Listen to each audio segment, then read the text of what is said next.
Amy, Mitre 10, Repco, Sip and Save, Ultratune, and Quits.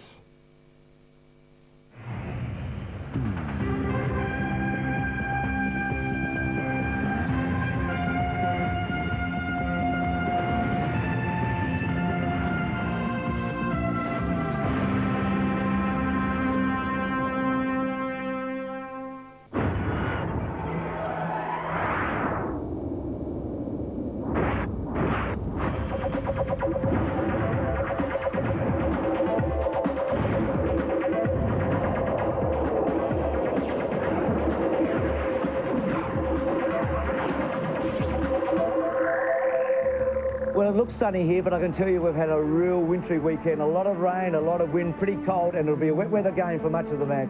Welcome to Graham Corns, welcome to everybody. Graham, the most important game for Hawthorn and Adelaide this year, without doubt. It's a big game for both of them, probably more important for Adelaide because it can consolidate, and the weather and the conditions will come into play. There's no doubt about that. We've had plenty of rain, it's windy out there, and it probably will rain throughout the night. Crows win, they play finals football. Hawthorn win, they're back in the top four. They need the top four for the double chance. The projections, well, Adelaide could go as high as 6 and as low as 10, and Hawthorn could be up to 4th, but as low as 8th by the end of the home and away season. Look, Adelaide have got some momentum, Bruce. I'm not sure whether they can finish 6th, but they've won a couple that nobody really expected they would have about a month ago.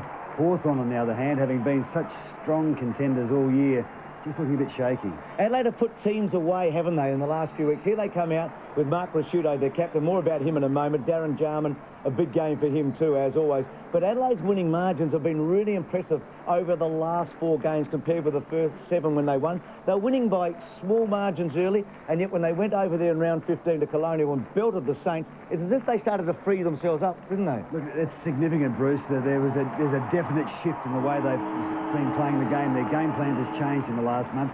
When they won those games early in the year, they were winning with Dow, competitive one-on-one tussles. They've thrown the shackles off. They're playing good at strong attacking football. They're on the front foot. They're assertive, and it's shown in the results. It does make them a bit vulnerable, though, for a team who can shut them down one-on-one. Mark Rasciuto, how important? He's symbolic of the way they've freed up. 10 goals over the last 3 weeks, 5 last week. Well, he's well, Bruce. At the start of the year, he was having a lot of trouble with the rib and the breathing condition, but he's looking powerful, and everything he does has got that hint of power. The way he goes at the ball, the way he kicks, and the way he's leading the team. I mean, he's really relishing the leadership role at the moment. There's a Gary Hocking factor today at Shell Stadium. Is there a Darren Jarman factor today? It could be the last time we see the genius play at Footy Park. I don't think the crowd believes that. That's Darren Jarman at North Adelaide in the old days with Mick Noonan. You were coaching him this night as a South Australian player, and you were coaching him against him this night when he played on Andrew Jarman, didn't he?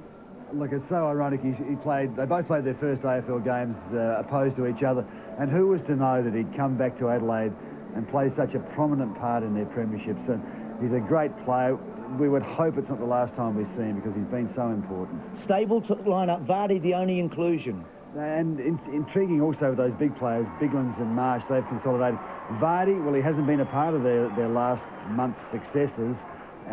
He'll be used spasmodically, I would think, off the bench in bursts, but he's still important. He'll still take a very good defender, and he's still very dangerous around goals. Now, the Hawks have been so good early this year.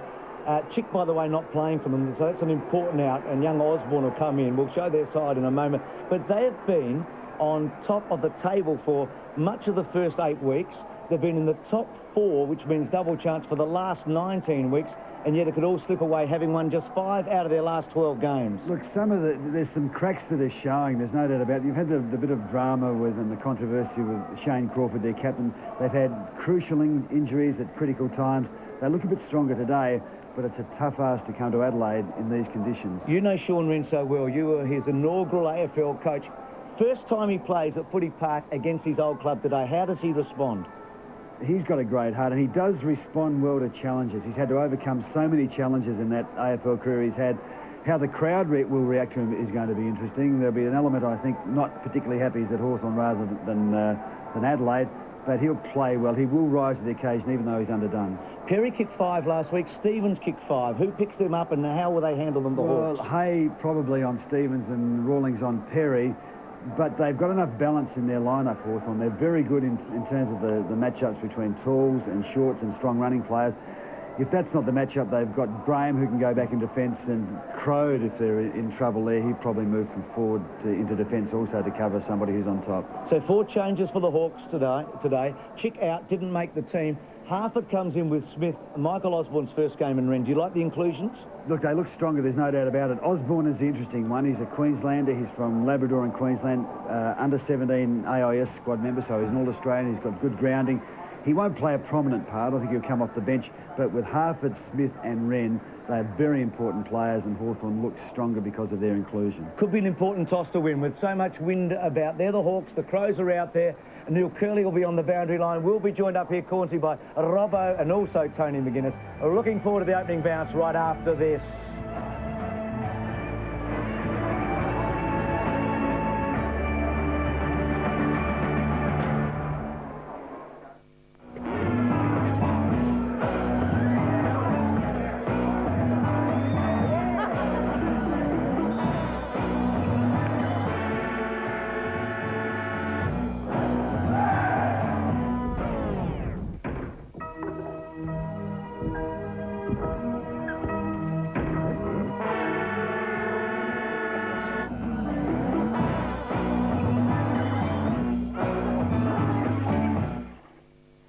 At these prices, don't miss being a part of the action at Repco.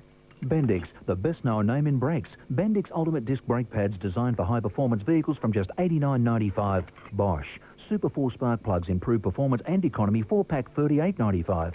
Munro Sensor Track delivers comfort when you want it, control when you need it. Shockers from $129 a pair. Shell. Helix Super 5 litre $17.95 and multigrade 4 litre $11.45. At Repco, we know what it is, we know where it goes.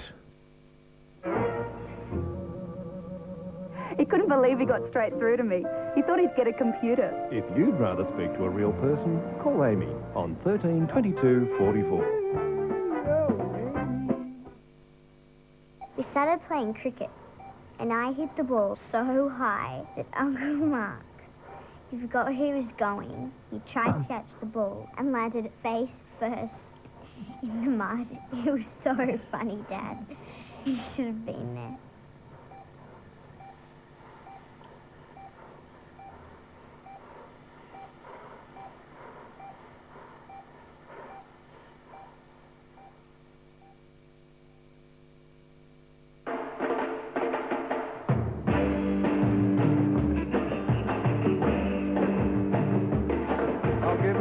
Lots of land and the starry skies above.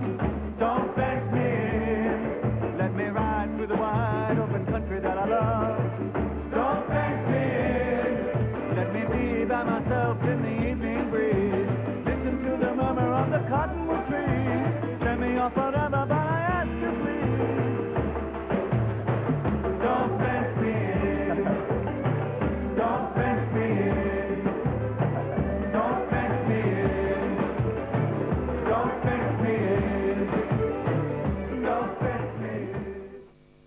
Juby and Max, the very best of friends, until dinner time. That was a worry, wasn't it? So if your pet is just mad about meal time, don't miss all new Harry's Practice, tonight, 6:30. Then, on Surprise Chef, the challenge is set. Hi. Hi. To take cucumber, chicken and chives and turn them into a meal. It's for real? Yeah. This is going to be some fun now. You'll be surprised what you can cook up tonight Magnificent. on 7 Surprise Chef. Welcome back to Footy Park here. The Crows in a bunch. Mark Rasciuto waiting to toss the coin. And Neil Curley down on the boundary line. And Curls, what are the conditions like? And welcome, by the way. Yeah, thanks, Bruce. Well, mainly for the Melbourne viewers who haven't experienced the weather out here this week. As you've said, we've had a lot of rain. There's a pretty strong southwesterly blowing. There's a lot of blue sky coming our way, so hopefully we'll see some fine conditions, because at the moment the ground's in perfect condition. There'll be a lot of high marks taken. It's a bit swirly, so it is a blustery condition. The centre bounce is, the pad's been taken out, by the way. The centre bounce is pretty firm. I would say there'll be a lot of good, skillful footy, but the wind is going to test out quite a few players' judgment in the air, because it is swirly. It is blowing left to screen. and I would think that end would be favoured by maybe 2 goals. So whichever side wins the toss, Hawthorn have won it, girls. well, I would think they would go to left of screen. Well, Hawthorn have won it, and I think they might be going... Sean Wren, by the way, tossed the coin, which was a really interesting thing, and they're going to the right curl. So catch up with you down there. Robbo and Tony McGuinness join Graham. Of course, Robbo, I'm not calling today. The old voice went on Friday night, and I'm just trying to hang on for dear life. How are you, boys? Thanks for the hand pass, Bruce, and we'll be doing as good a job as we can, I'm sure, with Tony and Graham, and looking forward to this. Gee, there's a lot resting on it, isn't there, for both sides, and it's a pity we didn't get a perfect day here, but I'm sure they'll contend with it. Well, it's interesting also that Hawthorn, winning the toss, have decided to kick against the breeze, Robbo. I wonder if that possession game that they play, where they hang on to the football, particularly in the back half of the ground, will suit them. That may be a reason why they have kicked against the breeze, just to keep the game in their grasp in the first quarter. The last thing they want is a blowout early in the game. Well, of course, they're minus a few of their good players. They're going to start there with that group of players on the interchange. Brett Johnson, Nathan Loney, Stephen Green, and the newcomer Michael Osborne. Adelaide will start with Byrne, Vardy, Marsh and Eccles. There's Joel Smith, who we believe is very prominent as far as all Australian selection discussions are concerned, and he's going with Rashuda at the start of the game by the look of it. Gee, there's a big crowd in here and a lot of expectation, Graham, from all supporters and, of course, the viewers back home in Melbourne. Well, it was a sellout crowd. Now, the weather will keep a few people away who've already bought seats, but the Crows have got momentum. There's no doubt about that. Hay has gone on to Jarman. The one you point out, Smith onto Rashudo, is interesting. We'll just try and see who's going to run with McLeod. It looks like Hartford looking at him quite closely in the centre there. But that'll be a critical matchup too. Nigel Smart gone with Trent Crode by the look of it at half forward. Now the game underway and the Hawks are straight onto the football. A hand pass out wide and the opportunity with McCabe. He kicks the ball towards half forward, certainly within goal scoring range as far as Hawthorn are concerned. The umpires found a free kick for a holding incident in that marking contest, and it will go to Adelaide. Stingline's hand pass goes to Hart. Hart out wide. Chance here for Burton. The ball bounces quite nicely for him. Left foot kick by Burton towards half forward. No mark taken. Spillage. The ball hits the ground close to the boundary line. Rashudo tried to play it to his own advantage. Stevens was pretty good. So was Edwards. Back to Rashudo. Rashudo's kick to the front of the goals. It covers the players there and rolls over for a boundary throw in the right forward pocket for the Crows. And Jade Rawlings very keen to spoil Mark Stevens in that first attack for the Crows. It looked promising. Stevens has been so very, very good, and Rawlings not leaving anything to chance. Mark Graham on Perry at the start of the game, and already dispossessed there was Perry. A little kick comes out right in front of the Crows' goal, and under a lot of pressure back there was Dent. He got his right foot to the ball and managed to kick it clear for a boundary throw-in. Left forward pocket for Adelaide, only a matter of 20 metres around, and the expected maximum, I don't know whether we'll see 14 degrees. It's just a very ordinary day. A little bit of sun shining now, but strong breeze blowing at the back of the Crows. The goal has been kicked by Mark Stevens, first score. Well, it's an opportunist goal. Tony's, the ball's come over the back of the pack. He's pounced on it. He didn't have too much time to look at the goals, but he's shown a real instinct to kick goals. Look at a fumble there by Rawlings, but he didn't need much encouragement, Stevens. Found the ball, turned to his right, and just found a space through there. It's a pretty good start for him. Stevens has nearly become one of the Crows' most critical players as well, of course, playing most of the year at centre-half back, kicking 5 goals up forward last week against North Melbourne, becomes an integral part of the forward line. So the umpire wastes no time, and pretty good bounce. Johnson dispossessed. Ball spills back towards the middle. Chance there for Hart. Missed his target with a hand pass. Barlow kicks the Hawks forward. They're a chance here to score. Oh, great punch away at the back by Bassett. Defensive work there was excellent by Bassett, and he will force a boundary throw. Well, he's watching the ball. Like, he just gets to that typical left-handed sprawl, but the ball just held up a little bit in the breeze, and that was great courage by Bassett. Good defensive, negating roll. Knocked away by the Crows. Goodwin's hand pass, Bassett. Left foot kick by Bassett goes out wide. Edwards leads in the race for the ball, gathers it quite nicely. He's on centre wing. He's being forced back further towards the Hawthorn goal. He's still got hold of it. Didn't cover a great deal of territory. Shirley now straightens up and then dragged off the football as he went to kick. Gathered by Ops, who I read in the paper has only played his 5th game today in 5 years, Graham. He had an ankle injury last year which slowed him down. It's only his 2nd game this year. Well, a great performance there. Nathan Thompson dragged to the ground. Hand pass was wild. And the boundary umpire will throw it in just forward of centre wing, nearly up to left half forward for Hawthorn. Just those key midfield matchups as well. It looks like Richie Vandenberg, number 21 for Hawthorn, has got the job on the dangerous Andrew McLeod. Smart over the top of Thompson, knocked away by Goodwin. Thompson, and the umpire will be forced to bounce. That is Vandenberg there on screen over the top there of Nathan Thompson. He's a good goer too, isn't he? Yep. Richard Vandenberg. Very disciplined, and it's going to be a disciplined performance by the Hawks if they're to get over the Crows today. Up high there was Biglan's out wide. Burton's little handball close to the boundary line. It may have gone over. It has. So the umpire will throw it in. It's between wing and left half forward, favouring the Hawks. The only goal of the game so far has been kicked by Mark Stevens for Adelaide. And Sean Wren playing his familiar role. He goes straight into the back play. That's what he likes to do. Sit a kick behind the play, just sit there, wait for the long ball to come down. He reads the play beautifully. I don't think Gary Ayres will let him sit there by himself, though, for too long. Smart's little kick, Barlow. Handball went to the wrong player. Johnson, Bickley. That was Kane Johnson and Mark Bickley. Mark has been taken by Wren at half-back. Plays on quickly. Don't quite know who that kick was meant for. It missed both Jade Rawlings and Anthony Rock by a reasonable margin. Mark Rashudo complaining to the umpire about something. I think he was forced under the ball by Joel Smith and said, well, come on, watch it. Boundary throw in, right half forward for Adelaide. Wren doing the ruck work. He's got hold of the football.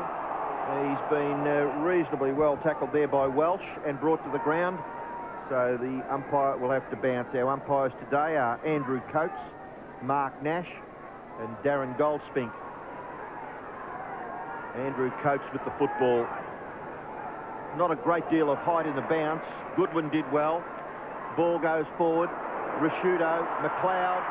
Oh, he shrugged the tackle. McLeod goes for goal and pops it through. Second goal to Adelaide. We won this game, but have the Kiwis found one they can beat us at? Oh, fantastic. Experts at making money. Well done, buddy. They show you how to turn $10,000 into a fortune. $250 cash. The deal. Aussies battling the clock. But wait, there's more. And the Kiwis. See how to get rich quick. Wouldn't say a word. The premiere special, The Money Game. Tonight, 7:30 on 7. So back here at Football Park, the Crows have got 2 goals on the scoreboard. Hawthorn yet to score. Excellent bounce. Wren got first hand to it, kicked forward there by Bickley. Mark taken there by Burton. Controlled the football and plays on. Goes long. Big long kick. Well marked back there by Jonathan Hay for the Hawks. It wasn't a good kick. Darren Jarman led to the left and the kick went to the right. Just made it impossible for him. Very much the defensive side of the ground to where Hay is kicking the ball, and he's kicked it too far. It's out on the full. Graham, as a coach, you've won the toss. You've got dry conditions in a wet, threatening day, and you kick into the breeze, and then the rain comes. Not a good one, I don't think. Well, sometimes you just need to shake the guys up, and they do try harder if they're going into the breeze. Shirley's kick to the square. Goodwin maybe a little surprised about the fact that the football landed in his hands there unopposed. Handball out. Rashudo, he's well tackled, should be penalised, and is. Well, 3-on-1, he was trying to break the tackle, but the Hawthorn players geared themselves for it. They know he's strong. They've wrapped him up beautifully. Kicked away there for Hawthorn by Harford. Wren is marked, and it looks as if he's quite prepared to waste a bit of time here. Crowd's giving him a fair reception. Quite a few boos around the crowd. We'll find a lot of the play out, that outer side of the ground in this first quarter, with Hawthorn just wanting to keep the game in its hands, just run the clock down, maintain possession. 8 minutes into the term, and that's a mark, isn't it, to the Hawks. Man in front. Looked like it the man in might front be had it. Barlow, is it? Biglands was there. Yeah, no, Rhett Biglands had first grab of it. He did have a good grab of it, didn't he, Rhett Biglands? But the umpires decided to bounce. They don't get much height out there, so obviously very soft turf. Nigel Smart and John Barker race for the footy. It won't be pretty football in the first quarter. Certainly Hawthorn just running the ball out that outer side of the ground, just wanting to maintain possession, keep the Crows in its hands and just keep them in control in the first quarter. Well, there's a lot of pressure on, isn't there, when you're kicking, decided to kick against the breeze when you've won the toss, as Neil Curley has already referred to. And it's going to be important that they...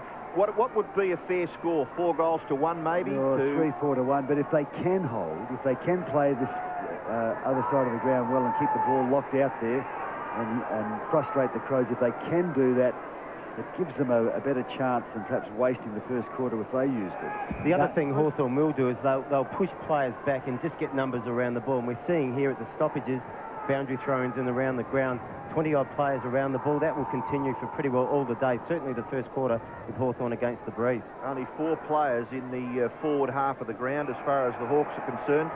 I always wonder, you know, when on a day like this where it can be quite taxing, you know, you've got the advantage of going with the breeze in the last term, but you've got the disadvantage of everyone being quite dog-tired too. Yeah, but everyone's tired, and it's the same for everyone. And they're fit enough to run out 4 quarters now anyway. So we're watching Daniel Harper. Gee, that was a good tackle. A terrific tackle by Bickley. He's rewarded because the umpire felt that Daniel Harper obviously had a chance to get rid of it. So Bickley will shoot for goal. I'm not sure he had a chance to get rid of it, but the tackle nevertheless was rewarded. Mark Bickley, what a fantastic season he's had. Bickley goes short, looking for Jarman. Couldn't take the mark. Wren was there and eventually knocked over by Shirley. So there's no space there. Hawthorn have flooded back as every player in Adelaide's forward line at the moment. There is just no space to move into. Looks a great tackle. It's almost the perfect tackle. And perhaps Daniel Harford held the ball a little bit long. So we're watching from the boundary throw in Mark Stevens and Jade Rawlings. Nothing coming of that. So umpire Darren Goldspink in that area of the ground. We've had, since I arrived in Adelaide at about 10 o'clock this morning, a couple of heavy showers here at Football Park and always looking quite threatening. Now, the umpire's found a free kick. It will go to Hawthorn. Sean Wren. And Sean Wren. He started very well. If he's feeling any nerves, he's certainly not showing it. Called to play on here. And forced in the finish to kick with the left. Out wide and at the back, the mark is taken by Burton. Already Burton has taken 2 marks. That's his 4th possession. Off to Goodwin. Goodwin on the left. Gets the ball spinning beautifully through the air. So the mark not taken by Stevens. Jarman in there also. Rawlings for Hawthorn. Over the top is Edwards. And the umpire will call for a bounce about 45 metres from the Adelaide goal. It's one of very few pieces of play early in this first quarter where the Crows have been able to transfer the play, find some space and work it to the grandstand side of the ground. This is the attacking side of the ground that they need to be on. And it's players like Goodwin and McLeod who need to be finding space and working the ball to this side. So Wren, in his endeavours to get at the football, has interfered with Biglands. And Biglands will take the free kick only 45 metres from goal. See, Rhett Biglands has come under the left arm and that was almost a free kick, but then Sean Wren's frustrated and tried to pull him off the ball. And it was clearly a free kick. And, I think he learnt from the one before, Graham.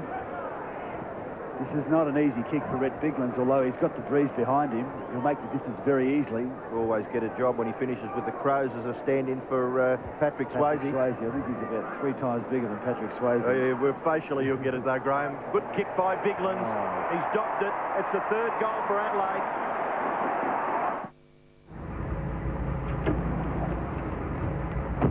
Nearest 7 save, thanks, mate.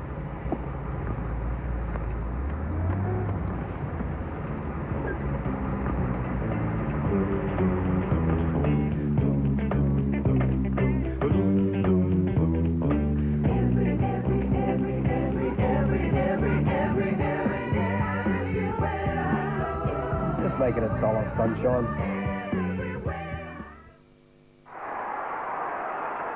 So the goal kicker for Adelaide, Rhett Biglands, he's kicked 1. Mark Stevens has kicked 1 and Andrew McLeod has kicked the 3rd.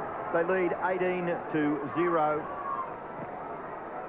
Another pretty good bounce, knocked forward by Wren, kicked away by Ben Hart. Close to the boundary line, the ball trundling away from players in that area close to the line. A diving effort by Shirley. Up over the top was Leckis. Petty Schwab starting that centre bounce there with two Hawthorn players behind the line, so they had Crows effectively having an 8-man forward line. So it's a very negative tactic that Petty Schwab is taking in, but the right play kicking against this strong breeze. Yeah, but Adelaide have done what they've had to do with the 3 first goals, so they've probably just hold the ascendancy here. Umpire's found a free kick. It'll go to Joel Smith. Every player is in the half of the ground over at where Joel Smith is now. No one on this side of the ground. That's where Hawthorn wants to keep it, Robbo. Yep. Close to the line, and Johnny Barker. It's three goals in the first 14 minutes, Graham. It's a pretty good return by the Crows, isn't it? I mean, it's threatening to open up for them. Well, given the fact that Hawthorn have been pretty defensive, but Hawthorn are just hoping that they can break and have strong running players to carry the ball into their forward line without starting players in those key positions forward. Burton's high kick is again close to the boundary line. Vandenberg thought he might have been nearly awarded a free kick there for a push. He has been. Just taken completely out of that marking contest. Yeah, McLeod's gone to the half-forward flank. Rashuto's gone to the ball. Vandenberg's gone with McLeod, and Joel Smith is running with Mark Rashuto. Quite prepared to hang on to the ball, which is what Tony McGuinness mentioned before the game. And he sapped up quite a few precious seconds there. Kicked away by Biglands, back towards half-forward. Running in front is Stevens. He's taken the mark, plays on, away from Rawlings, into the pocket, chance for Adelaide. And Perry couldn't quite grasp the football. Mark Graham there on Ian Perry. And Graham... Did the man tag was it? No, Graham was trying to calm the umpire. He said, look, he pushed me in the chest, got out a free, but that's the pocket Adelaide don't want the ball in. Boundary throw in, and up over the top was Wren, bashes it clear for another throw in, so the time clock ticking over. We're nearly up to the 16-minute mark now of the first term. Adelaide 3 goals, Hawthorn yet to score. Again, that boundary thrown. Bigland's got the front spot. Joel Smith's little kick. Left behind by Vandenberg. McLeod's kick ineffective. Burton caught from behind. Could have nearly been penalised. The ball spills. Bickley, McLeod. Good tackle by Tallis on that occasion. Edwards and Harford close to the line. And Adelaide desperately trying to get the ball out of that right forward pocket. Bit of a dead area as far as goal scoring is concerned. Hawthorn's tackling at the moment is a real feature of this game. Wren prepared to belt it clear again. Harford's little kick. Not too bad under the circumstances. It comes back to Rashuto. McCabe is his man. Gathered there by Barker. He's well tackled by Hewitt. Gang tackled because Ben Hart was in there as well. And the umpire can do nothing more than bounce, and the ball about 65, 70 metres from the Adelaide goal. Robert, we saw in a previous piece of play where Rick Biglands in a stoppage got the ball in his boot and just belted it forward quickly. That's what the Crows need to do with so many players around the football. Mark Stevens also taking the mark from Biglands' kick, worked himself back inside and played on quickly. That's what they need to do. You've got 20 or 25 players around the ball. You just need to be moving the ball quickly, making most advantage of the breeze. Well, on this occasion, the ball spilt down for Anthony Rock to kick it forward. Awkward bouncing ball. And on the end of it there was Crode. He couldn't quite control it. That might have been out on the full, was it? Kicked it off the ground and it went out of bounds on the full. And Leckis was the infringing player. Hewitt will take the free kick. Right behind us now. Grey clouds starting to look very threatening. Well, if the rain comes, you would think 10 or 11 goals might be a winning score in this match. Already, Adelaide have got 1/3 of that score. McLeod might add to it. McLeod, he's carried, he's kicked another one. A tackle to the centre player. This RAA symbol has always represented the pinnacle in motor service standards. Earning RAA endorsement is the toughest test of all. One service group has set their sights on this ultimate goal, to offer nothing less than the highest standards, and so earn the right to display the RAA symbol at every one of its outlets. Not surprising, that group is UltraTune. There are 15 UltraTune service centres and they're all RAA approved. UltraTune, in tune with you and your car. Gee, 2 goals now to Andrew McLeod, and Adelaide 4 goals straight, lead Hawthorn yet to score. And this is the dangerous time for Hawthorn. 18-minute mark. 4 goals on the board for the Crows. It could really open up here. They've had a fair bit of the play. They've been up to their half-forward line on a couple of occasions. Gee, that's wonderful control. Kick forward here by Welsh. Left foot kick to the square. It might bounce through for... or it went all the way to the right-hand side. Stevens and Leckus in that little contest. I tell you what, Biglands is doing a pretty good job in the ruck against Sean Wren.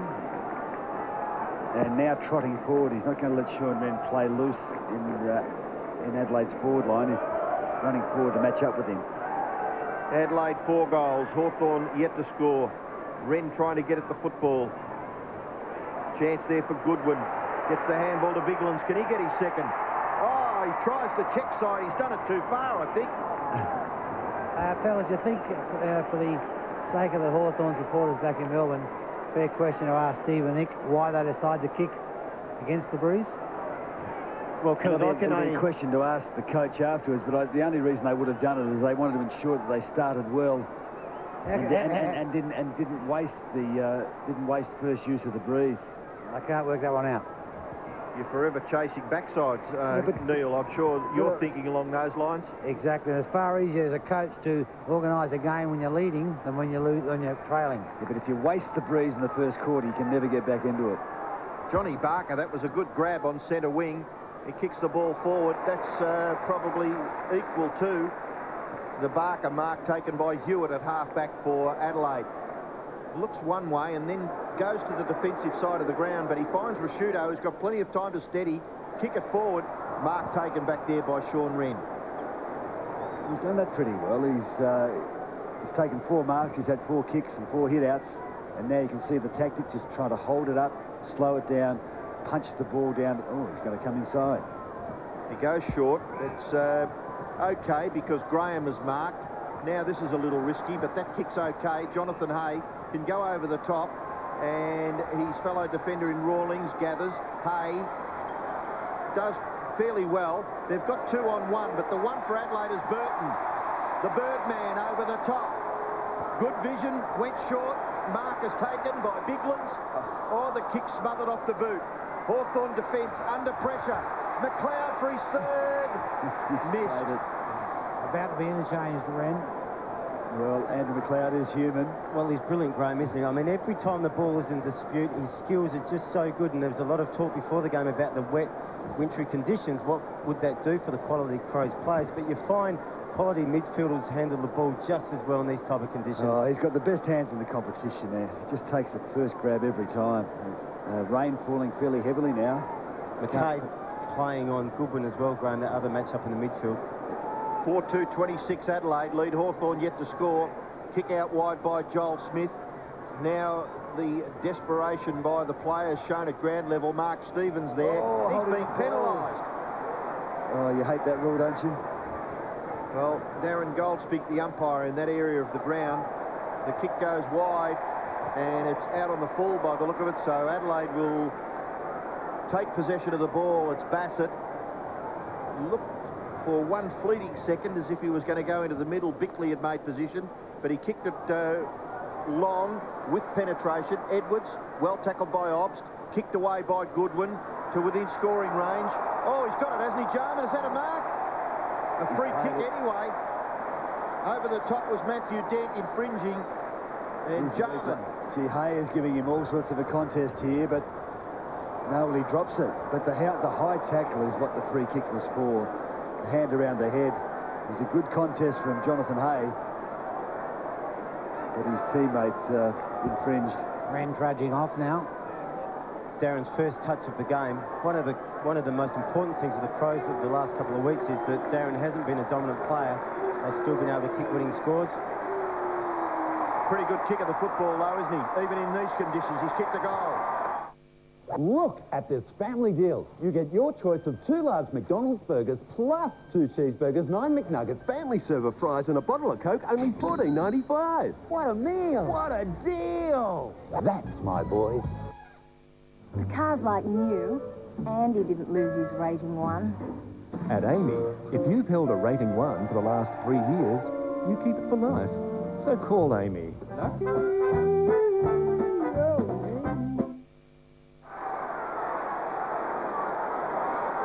if you thought the fourth goal was the big one, that was a very important one too, wasn't it? Kicked by Darren Jarman, their fifth Adelaide. They lead 5-2, 32. Hawthorn yet to score. And another excellent bounce.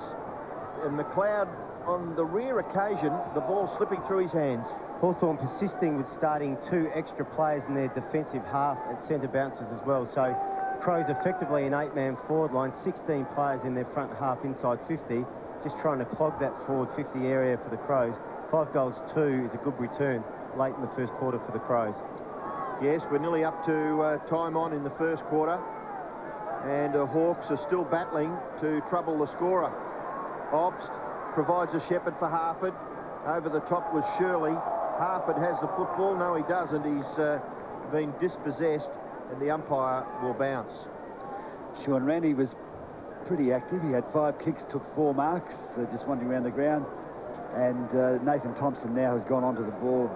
I think they'd be worried about Rhett Biglands because he's been really enthusiastic and prominent for Adelaide in the ruck. Gathered by Burton. Gives away a little bit of ground back to Bassett. He in turn to Hewitt. Hewitt straightens and kicks the ball directly towards full forward. Marking contest, there's none because Hay is marked safely for the Hawks. 12 entries inside 50 for the quarter for Adelaide, 2 to Hawthorn. Lekas accepting the hand pass. Went high. Barlow was the attempted marker of the football. Edwards at ground level. Goodwin gets reasonable purchase on the kick. Goes to the goal front. Jarman. Hand pass came from Graham to Lekas. Lekas will go for the safety of the boundary line. Gee, they'd be hoping here. Harford's under a bit of pressure, but he was able to get the hand pass away. Obst, in turn, goes to Green. Green is on centre wing. Can the Hawks manage a score here? Green's kick, oh, good mark, a terrific mark. Yeah. When you consider the conditions, that was a top effort. And great running from the Hawthorn defenders. Obst, Green, Harford, who's actually limping behind play, Daniel Harford. Barker into the pocket, and that really was a bit of a setup there for Ben Hart to knock it clear. Yeah, good mark. Not much Nigel Smart could do about that. Daniel Harford limping behind the physio's gone out to him. He's okay, he's hobbling away. So boundary throw in, certainly within scoring distance. Green, McCabe, left foot, way offline by Luke McCabe. Will go over for a boundary throw in about 20 metres around from the Hawthorn goal. And the 2 times that Hawthorn have actually come to the grandstand side of the ground, they've actually been able to create the loose play. So you just wonder about the negative tactic, which on paper is probably the right one, playing the outside, but they've been able to create the loose player coming to the grandstand side. I mean, maybe they should be doing it more often. A real struggle for possession of the football, and then when you do take possession, it's hard to break clear, isn't it? Goals will be very, very difficult. Daniel Harford has gone right and still alongside the behind post. You can't see it here. He's hiding behind the boundary umpire. You get a shot of this alongside the goal umpire. Off to the right there. And while that was going on, that football with Andrew McLeod bundling over, Aaron Lord on screen. Well, he went and stood behind the boundary umpire, who's right alongside the behind post. He was hiding from Nathan Bassett, who's gone to pick him up. Well, there's another tactic that we've introduced into footy. Well done, Lekas. Got the ball to Green. Green's kick to the goal square, marked by Bassett. Standing up pretty well. The kick by Stegline is out wide. Mark taken by Rashudo to Bickley. He's looking to go back to Mark Rashudo. Then missed his target by a reasonable margin. Probed the tackler. The hand pass was errant in the finish and forces a boundary throw in. Some players are really good at stopping and going backwards and creating time and space. I'm not sure whether that's Mark Bickley's strongest point, Tony. He's a real straight-ahead player, isn't he? The boundary umpire threw it in, and eventually Mark Bickley took the ball away. Mark is taken by Tallis. Handball Green. Back he goes to Rock. Rock the short kick, chopped off by Ben Hart. In his anxieties to maybe play on, he just made a rare error, dropping the football. Edwards got past Barker, then Edwards. Not a bad kick, but it missed Stevens. Rock, hand pass, Thompson, bombs away. So sit under this, the key forwards. They've got a chance here. Not clear by Lord. Crowd looking for kicking in danger. Still Lord, tackled by Hewitt. The ball right in front of the Hawthorn goal.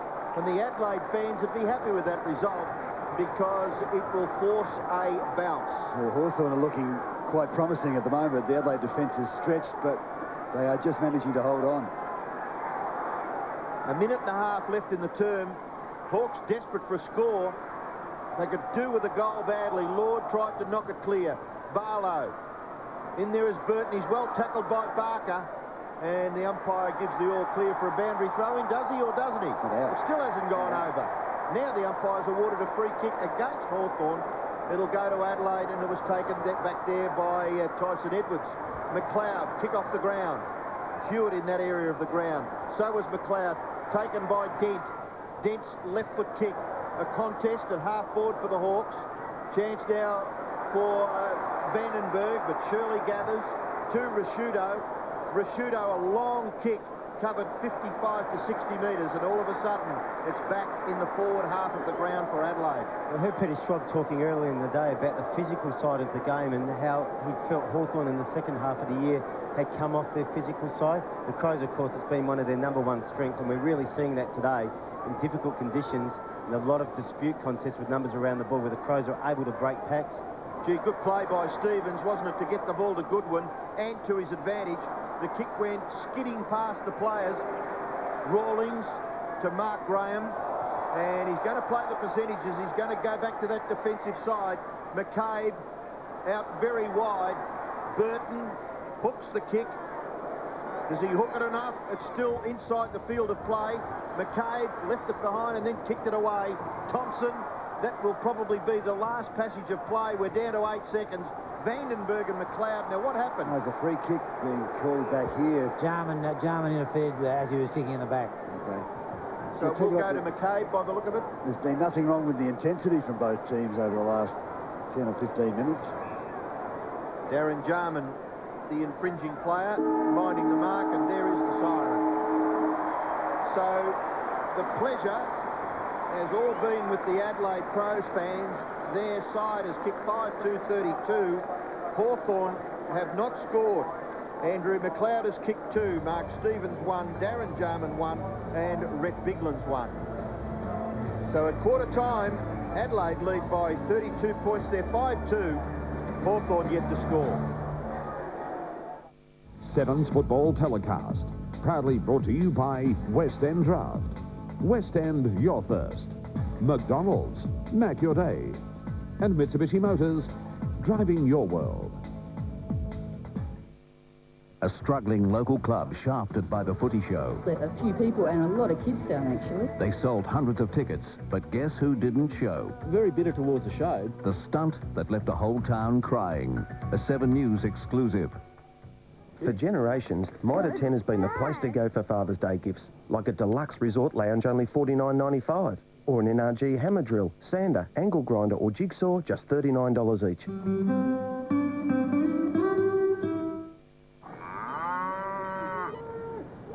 G'day, Weeks. Where are you? You know the big meeting's about to start. Yeah, I know. Oh, was it coming in loud and clear? Yeah, you must be just round the corner. Yep. I'm on my way. You'll get clearer reception from more places with Telstra MobileNet CDMA, the network that gives more coverage to more Australians. Hello? Hey, where are you now? Oh, it won't be long, Weeks. I'm just stuck in traffic. Go with the network that offers you more.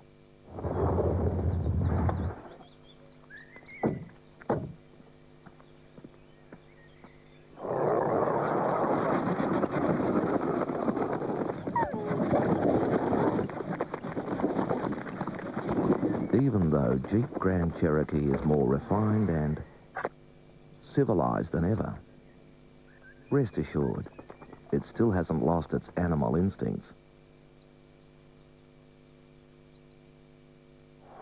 Broken clear, a long 60-metre bomb, big pack falls in the goal square. Oh, what a grab! What an absolute screamer! Oh, that's got to be grab of the year. Golden draft, thanks. Forget socks and jocks. Rocker Brothers have some of the best value Father's Day bargains around. And they're all in Rocker's big Father's Day catalogue. Check out Rocker's large range of wheel covers from $23 a set. I need some of those. Handy 15-piece screwdriver set at only $9.50. What a bargain price. Export degreaser just $1.70 a can or 4 for $6. I've got one of them. I can't make up my mind. What a bargain. Well, we're cheaper than the others, so I can have the brothers. Check the catalogue out now. Vitamin B is important for building muscles and quick reflexes. And one of the world's richest sources of vitamin B is Vegemite. Vegemite, it's a part of growing up. Tonight on the Know How Show, we're crossing live to Helga and Sandy at a home hardware store. Come in, Helga. Thanks, Rusty. We're finding out what kids are getting their dads for Father's Day. What does your dad want? A stainless steel Gerber multiplier or a GMC triple pack with handy carry case. And you? A hard point jack cancer. Well, back to you, Rusty. Don't you love live television? Father's Day Dog-a-log, out now. Glenn's here, yeah. He's just a bit busy at the moment. With Telstra Mobile Net CDMA, you pay for 5 minutes and get the next 15 free. So now you can talk till the cows come home. No, he seems to have it under control. Go with the network that offers you more. Monday night, a Weakest Link special event. I've been waiting for this one. 3 months in the house was easy, but can they survive 1 hour with Cornelia? You meant to cause trouble. Weakest Link Housemates Revenge, Monday, 7:30. The AFL, in association with its premier partner, Carlton and United, proudly presents the 2001 Premiership season. Quarter time at Footy Park. The Crows with the breeze lead 5-2. Hawthorn yet to score. Let's go down and join Neil Curley. He's got Stephen Egg with him. Well, Stephen, the big talking point is, with rain threatening, win the toss and go against the breeze. That was a game call. Well, Neil, it is a bit of a game, risk, but we calculated risk. We could plan for that. We could set some structures in place to be able to deal with kicking against the breeze, and that's what we did. A couple of indiscriminate free kicks in the finish probably cost us a couple of goals, but we were happy to go in quarter time 3 down with the wind as strong as it is. OK, what sort of footy are you going to play now to try and get back in the game? We'll go more conventional this quarter, obviously with a bit of a breeze, and we'll get some running midfielders in now that can actually carry the football, kick it long inside 50, and hopefully the forwards can do the rest for us. It's going to be a tough one. All the best. Back to you, Bruce. Thanks, Neil. Thanks, Stephen. Other matches today, 3 of them. If you don't want to know what's happening at quarter time, look away now.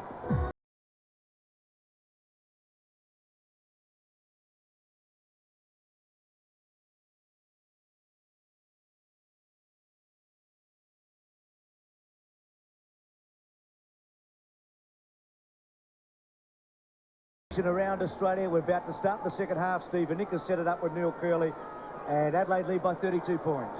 Well, Stephen Nick explained the strategy going to the breeze. It makes sense. Whether it works out in practicality is another thing. One change for Hawthorn coming into the second quarter. Young Nathan Loney has gone over to Brett Burton, who was pretty active on the wing there for the Crows in the first quarter. He had 5 kicks, 4 handballs, took 3 marks, and Matthew Dent has been benched. So he was Burton's opponent on the first quarter. Well, I'll tell you what, this is just going to make it so much harder to handle the ball. There's Andrew Eccles, Peter Vardy and Marsh warming the bench for Adelaide. But I suppose if the breeze drops a bit, it's a little bit better to judge, but, oh, gee, the wet ball's going to make it difficult. Wren gets first whack at the footy. Johnson shares it with Ben Hart. Hart's kick is good, and Edwards has marked in front of Tallis. Tallis, one of the Hawthorn players who has played every game this year. They've got about 8 or 9 that have played every game. The Adelaide Crows, only 2 or 3, of which one has been Mark Bickley. Leckus, not a lot happening there, and eventually Burton kicks it forward, and he gathered about 25 metres for his side, forces a boundary throw in just inside the forward 50. See, that's interesting. Burton is on the other wing. You see how much ground he's covering there. This is the opposite half-forward flank into the breeze. He is running everywhere. Just 10 players in the forward half for Hawthorn. Rashudo and Bickley. Gee, we've called that a few times, haven't we? Bickley's kick is high, goes to the goal front, left behind by Welsh, and gathered by Obst. His handball was errant. Kick forward there by Goodwin. Into the pocket. McCabe is back there. He will gather. Takes no risks and kicks the ball along the boundary line, and eventually gathered by Jarman. The short kick, gee, Hawks, you'd be disappointed with that. They were looking for the ball to go over the boundary line. They may have stopped, and expected the ball to go over. Jarman's kept it alive, and Welsh has a chance. I think we can already see, too, that the Crows in terrific form at the moment are going to continue to play attacking game, even though they're against the Breeze. They can do that if you've got quality, confident players playing well. Look at that ball hold up and bounces just inside the boundary line, and Obst has kicked it over on the full. He's had a tough couple of weeks. Young Chris Obst, he's got a pretty tough opponent today with Scotty Welsh. He had Rowan Smith early last week, who was hard for him. Quickly onto it was Darren Jarman. It's knocked to the goal square. McCabe! Oh, has he got a foot to it? Looks like it might be Scotty Welsh. But no, it's hurried through for a rush behind.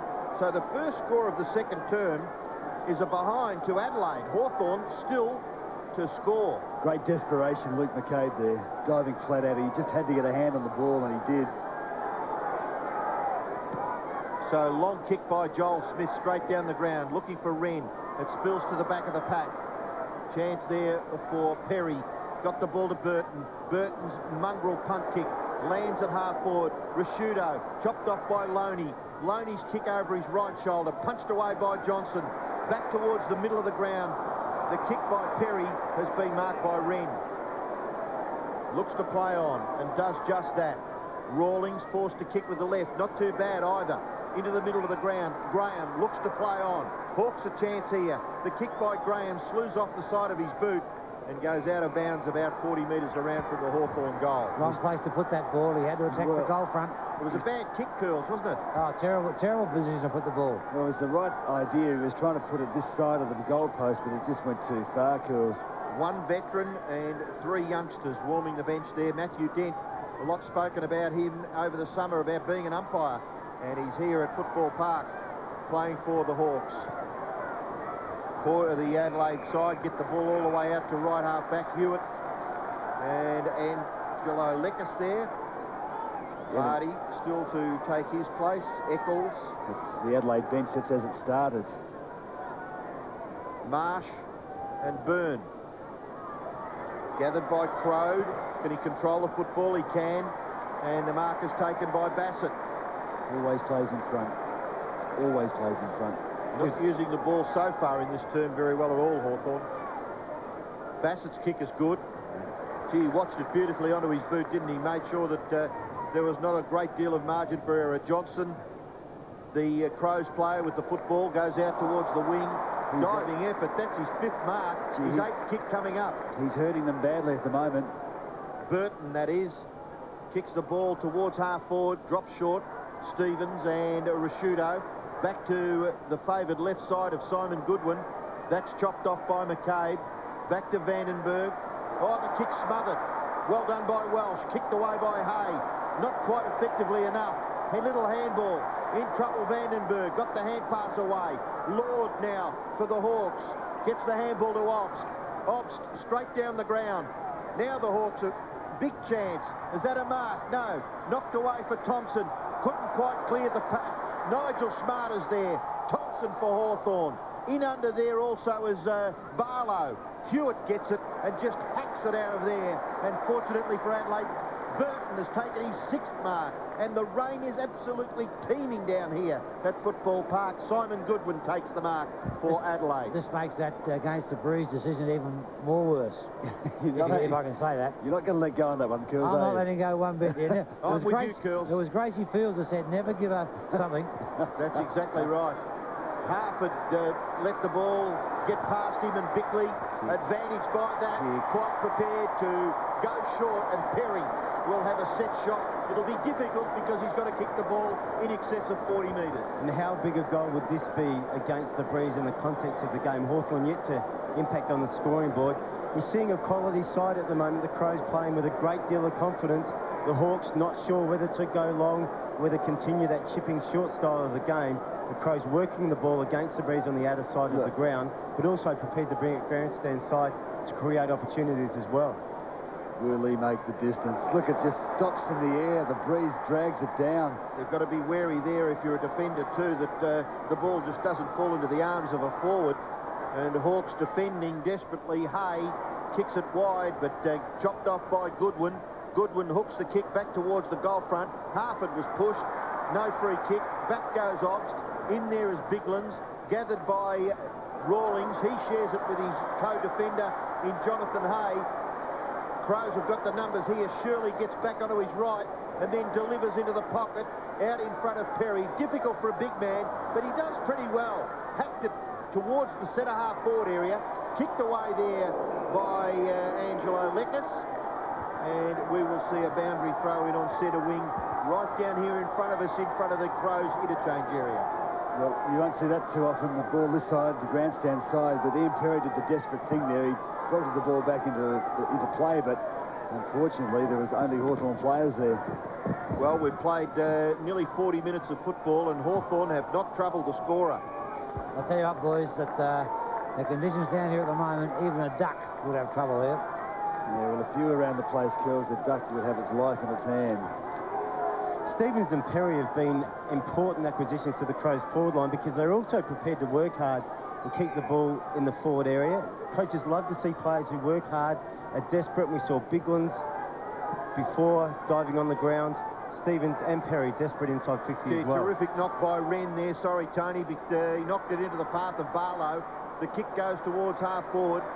Ben Hart under a bit of pressure, dispossessed. Still the Hawks have got it alive. Lord is tackled by Ben Hart. Now Nigel Smart, still to be controlled. Bickley and Rashudo. Rashudo goes for the safety of the line, and not a bad kick in the circumstances.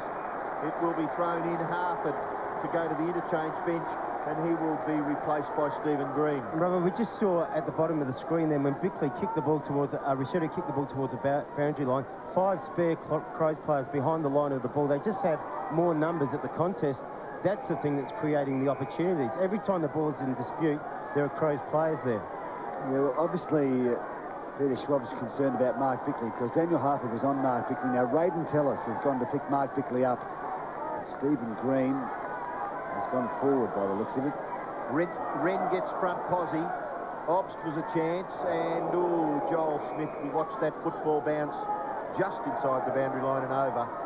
The structure of the Crows forward line as well, if we can get a shot on camera in a perfect symmetrical line, 5 Crows forward players with their Hawthorn defensive players on them. Still searching for their first score.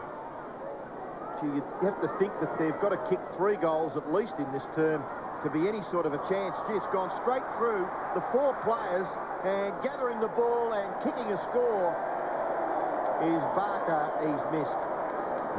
He put himself under too much pressure there. The tackling in this game has been really fierce. He was expecting all sorts of pressure from Adelaide. He had time to steady. He hurried the kick and unfortunately wasted it. In these conditions, you cannot waste the kick in front of goals. Graham, it's also a sure sign of a lack of confidence as well when you've got the ball in front of goals and you've got that extra second to steady and take the shot and you don't take it. Hawthorn just seem to be a side struggling with confidence at the moment, and consequently the game is not free-flowing and opportunities aren't opening up for them. Pressure's been good, though, from both sides. The Hawthorn's pressure particularly has been good. Possession number 14 to Brett Burton, 5 marks. He's been a dominant player out there on centre wing. Kicked away by Rawlings, and it'll be thrown in right in front of the Sir James sign, and it's not a bad drop, the old Sir James. There's Mark Stevens on screen. He has kicked a goal for Adelaide. Darren Jarman has kicked 1. Brett Biglands has kicked 1. Andrew McLeod has kicked a couple. They lead 5-3 to a 1 behind. Adelaide. Luke McCabe dispossessed by Hewitt. Gathering the awkward ball there was Edwards. Away to Burton. He's tackled by McCabe. And in that little passage of play, the ball has gone over for another boundary throw. In Adelaide, really wouldn't worry too much about that. Time ticking away. We're now nearly up to the 11-minute mark of the second term. This is where they want the ball this quarter. And if it's ugly and it's messy, well, they won't mind as long as Hawthorn aren't scoring. Well, I think we came today to the ground expecting the game to be of this nature, didn't we? I mean, you mentioned, or Bruce may have said in the lead-up, that yesterday was a shocking day here in Adelaide. When you come to look at different aspects of the game, and it's not a day where you're going to see the free-running, high-marking play, but you'll see the other aspects of the game, the other great aspects like the tackling and the desperation and the pressure around the ball. And we've seen that from players like Mark Bickley in this instance, and Brett Burton working really hard with his aerobic fitness to to cover the ground as he is. He's the one player who's dominating. By and large, Hawthorn's negative tactics have worked. Well, Bigland's contesting the boundary throw-in and eventually got the ball to Edwards. He was slung off the footy. McCabe had it, lost it, got it again, and then Welsh has been penalised for what he's asking. He came over the top of Luke McCabe. If you watch this, just takes him head high. Bit crude. It's definitely a free kick. So the Hawks get the ball all the way to the half-forward area. Anthony Rock, you reckon he would excel with the ball pretty much at ground level. Loney's kick, chance for Crode. He can't get into it. Shirley's left foot kick is okay.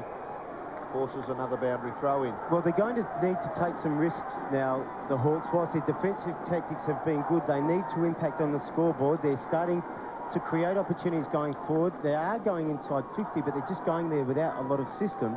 You need to make things happen on the scoreboard as well. You can't control the footy and not kick goals. Barker trying to get it out, kicked away by Barlow, right to the front of the Hawthorn goal. They need a little bit of good fortune. It may come here. Barker straightens up. Left foot flying shot at goal by Barker. And the Hawks have got their first on the scoreboard 12 minutes in.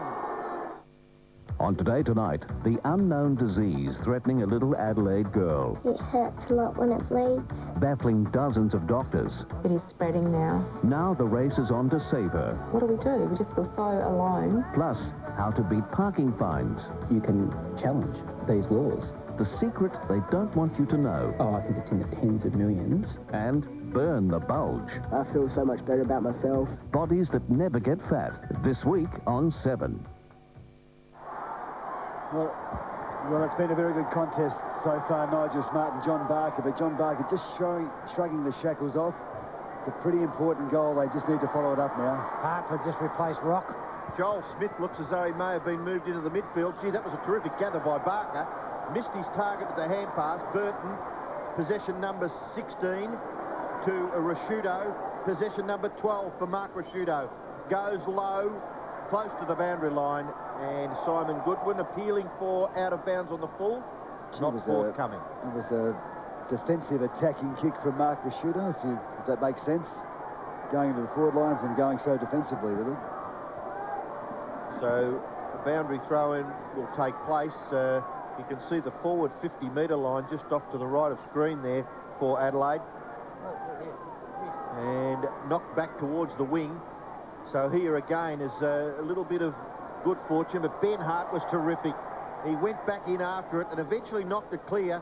The Hawk boys were appealing for the free kick, and while all that was happening, Ben Hart just kept at the footy. So did Mark Bickley, and eventually coming to McCabe. Handball back over the top of his head. Wren having a dust-up behind play, and the umpire is right onto the scene. Give the free kick. And Wren has given the free kick away. There's no question with that Hawthorn goal that the game has gone up another cog as well in tempo. Just watch here, you'll see Rhett Biglands is harshly dealt with by Sean Wren. Pretty much fair there, but I think in the another go, struggle, yeah. And Biglands gets past him. He loved this, Rhett Biglands. The kick to the goal front. Johnson gets his kick away, and is that an important kick or what? Want to make your dad stay? Then get into Bunnings Warehouse. We have thousands of great gift ideas, all at the lowest prices every day. Like screwdriver set, only $9.99. Steamer chair, a low $24.95. 6-litre Walthamua paint, $39.90. 400-watt impact drill, $29.98. Potting mix with dynamic lifter, $4.99. We won't be beaten on price. And that's guaranteed. Bunnings Warehouse. Lowest prices are just the beginning. Simon Goodwin pretty good too with 14 possessions. Rashudo caught by Loney. Hand pass astray. Swept on there by Leckus. Now Barker and Smart. Nigel Smart prepared to just kick it in front of himself over for a boundary throw-in. Well, Robbo, as a game, it was a pretty dour battle up until the last 5 minutes. But with that Hawthorn goal, that contest between Biglands and Wren, it's now started to really fire up, and we're now seeing players starting to run free, and it should really open up from here for the rest of this quarter. Well, we're seeing the young rookie Osborne warming up on the bench. This will be a big moment for this kid from Queensland. Yeah, ran about to come off. Oh, chance here for Leckus. Gets a kick away. Hewitt, little fumble. Johnson, yes, well played, Kane Johnson. He's a class player, isn't he? Yeah, Kane Johnson. he played that beautifully, didn't he? Just tapped the ball down in front of him. He knew that he was under pressure. Unhurried here. He's under all sorts of pressure. That's class. Knows exactly what he's doing, and Trent Crode saying, but he put it out deliberately. He probably did. A player that the Hawks are looking for a bit more of a contribution from is Trent Crode. Loney, Leckus can't get his boot to it. Loney, dispossessed. Still a real struggle. Joel Smith, he's found some space to squeeze a kick towards goal. He has scored just to behind. Well, Hawthorn creating opportunities, driving the ball forward. They're certainly kicking longer when they go inside 50. They must persist with that game plan as well. Move the ball quickly in the midfield and get it forward. Sean Wren coming off there to a respectful Adelaide members crowd. They didn't boo him at all, which is quite sporting. Gee, that was a terrific pickup back there. Was that Sting line? Oh, gee, close to the ground. It was very, very athletic. Bassett now bombing away. Kicks it high in the air. Good mark taken by Rawlings. Can he switch play? Is there anyone that he can kick the ball to in the midfield? Very well gathered by Leckus. Tried to get the hand pass back. Crode. Short kick too far for Green. Now the race is on. Goodwin. Maybe the advantage of a few more games under his belt here, Simon Goodwin. Very much the professional there with Green, but Green did well, persisted, didn't he? Yeah. Lord, back to McCabe. Another bit of good fortune here for the Hawks. They need it.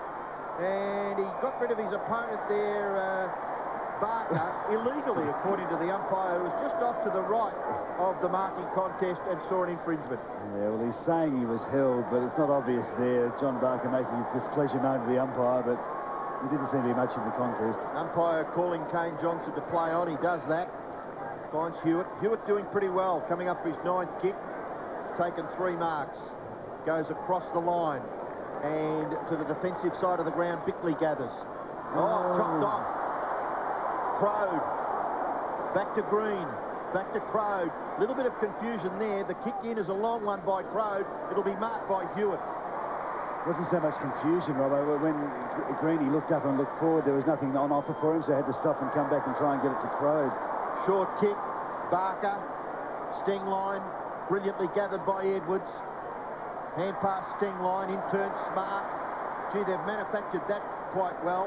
Smart's kick will go close and will bounce over. Well, there were 2 turnovers there, weren't there? One from Bickley and one from Hewitt that created opportunities for the Hawks to try and capitalise on. Uncharacteristic mistakes too by the Crows, because their backline has been excellent today, controlling the ball extremely well, knowing when to work it quickly. The mistake Mark Bickley made was trying to give it off when there wasn't a play to go to.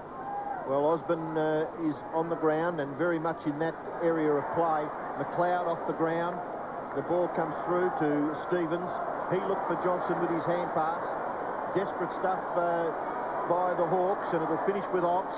Obst straightens and then kicks down towards half forward, nearly up to full forward. The crumbs have been gathered by Barlow, and Barlow has missed. They've had their opportunities. They've got to be able to nail those chances, though. The goal against the Breeze and the couple of chances that they've had, if it's back to 5, say to 5-3 or 5-4 at half-time, it becomes a surmountable task, doesn't it? Well, the goal against the Breeze is worth 2, maybe even 3 goals in these sorts of conditions. Ben Hart, good long kick, well outside the defensive 50-metre zone. Burton just allowed Stevens. Good front-on tackle by Barlow. Can he be penalised? Because he did have a slight chance to move the ball on, and the umpire has gone in favour of the Hawthorn player, Chris Barlow. Well, he took him on, didn't he? He took him on. He could have given it off, but wanted to go around him. Free was there. Chance here at half forward for the Hawks. Shirley gets the hand pass. Bickley quickly onto his boot. He does that well. Johnson's handball. Stevens dispossessed. Jarman left lamenting. Osborne. Now Hay. In turn Thompson. Thompson straightens up. Goes down towards the goal front. Where are the Crummers? Gee, they're outnumbered about 4-1 there, Hawthorn. And it's kicked away in the finish by Bassett. Good distance. And it will be thrown in on centre wing. Johnson replaced Harford for Hawthorn. Yeah, Nathan Bassett knew exactly what he was doing there. He's played in front, he's been dour, he's been desperate. He got that ball and looked up to the wing and said, I can probably reach that with a big torpedo. This is Hawthorn's chance here because the conditions have dried out a little bit. Well, they trail by 5 goals, Curls. Goodwin hacks the ball out of the contest from the boundary throw-in. Chance here for Stephen Green. Gets his kick away into the pocket. It'll bounce, and it'll be brilliantly gathered by Crode. It'll be kicked for goal by Barlow. He's run down. Still the Hawks a chance. The goal might be kicked by Aaron Lloyd. It is. Hawks get their second.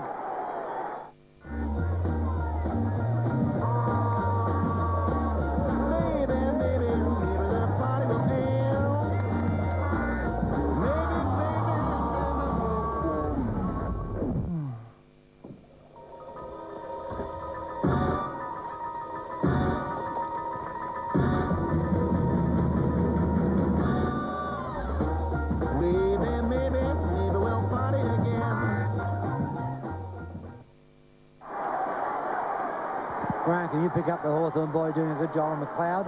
I don't think he touched the ball this quarter. But McLeod spent most of the time on that football graveyard, the half-forward flanker. Gary Ayres has been content to leave him there. Eccles on and Shirley off for the Crows.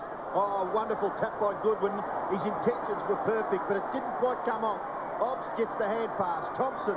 Hawks may have just lifted a little bit in the last few minutes.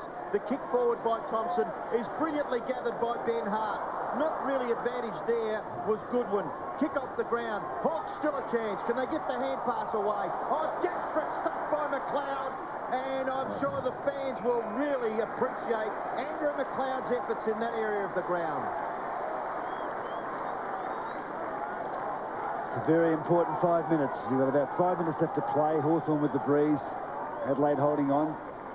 Need another goal, the Hawks. Goodwin with the football, tackled by McCabe. Umpire will bounce. Bigland's coming off now. They've sensed an opportunity to make the change. He's done the job very well on Sean Wren. Brett Bigland's coming off. Ben Marsh. Straight in and jostled by Nathan Thompson. So the umpire quite prepared to just throw it in the air. Comes back to Hart. Hart kicks the ball forward. Stevens couldn't quite take the mark. Brilliant gather by Goodwin. Goodwin kicks the ball to the danger zone. As far as the Hawks are concerned, back there is Hay. Just kicked it off the ground. Got to get down at ground level. Obst. Dispossessed Johnson. Hand pass further forward. Jarman will run in and get a goal, won't he? No, he won't. It'll slip off the side of his boot and go out on the full in the opposite. Well, he had 2-on-1 situation there, and it wasn't the right option. But you'd never. But just Johnson does so well, but he's got another Crows player there. There's one big change I've noticed in this side over the recent 3 or 4 weeks, probably since the Sydney game, is when they get possession of the ball in the midfield and they're going forward, they have numbers pushing forward as well. It's a real confidence thing. We saw before with Goodwin got the ball, 3 or 4 players on his side, pushing forward, creating forward thrusts. Rashudo got a kick away inside the forward 50 for Adelaide. Opportunity for Tallis. He's confronted by Bickley and Mark Stevens and dumped unceremoniously to the turf. Oh, it's tough work, but it's great football in a sense. Both teams attacking really well. There's been a lot of talk about Gary Ayres unleashing the rain and letting them go. I think we're really seeing that in today's game. Well, there's an opportunity there for Adelaide in the right forward pocket, but McCabe to Nathan Thompson. McCabe is doing a pretty good job for the Hawks. Thompson's kick bounces back near the centre. Can they swoop on it? Stephen Green tried to carry the ball with his momentum. In there is young Osborne, and the umpire will call for a bounce. Ben Marsh struggling a bit behind play. This is quite unusual. Looks like Hawthorn are flooding Adelaide's back line, and Hawthorn's forward line is well and truly open. Quickly onto it there is Thompson. He's dispossessed. The ball spills for Eccles. Can't quite control the footy. Gee, it's awkward, isn't it? It's very, very awkward. McLeod, well, when you see a man like McLeod fumble, it must be difficult. Stevens, the kick towards half forward. It's punched away. Ready to swoop on it is Bickley. He can't control the kick, and it's out of bounds. A free kick for the Hawks in the right back pocket. It is a well-known tactic of Hawthorn's that they like to push a winger or a half-forward flanker, in this case both, into their defensive area, get numbers behind the line of the ball, set up their play with their chip passing, and then start to push forward to a tall forward line. They're certainly setting up that way. They're just not able to make the opportunities happen when they get inside 50. It's just so hard to execute the skills on a day like today. That's the big problem. So the Hawks with 2.5 minutes left in the term. Johnson is on the ground for Hawthorn, and the boundary umpire, about 75 metres around from the Adelaide goal, will throw it in. The scoreboard, Adelaide 6-3, Hawthorn 2-3, and we're close to the long break here at Football Park. Joel Smith, just a little toe poke, but only as far as Burton. He shares it with Hart. Hand pass to Bassett, who is doing very well. Kicks it pretty well straight up in the air. Will this be paid a mark? He nearly marked his own ball, Bassett. Now, being shepherded off the ball, the umpire spotted that, and the free kick went to Vandenberg. He goes out wide. Now, a contest between Edwards and Johnson. Johnson gets the front posse. Got the hand pass away. May get it back. No, Edwards plays quite safely in the finish, knocking it clear for throwing. It wasn't the time for an awkward handball, Brett Johnson.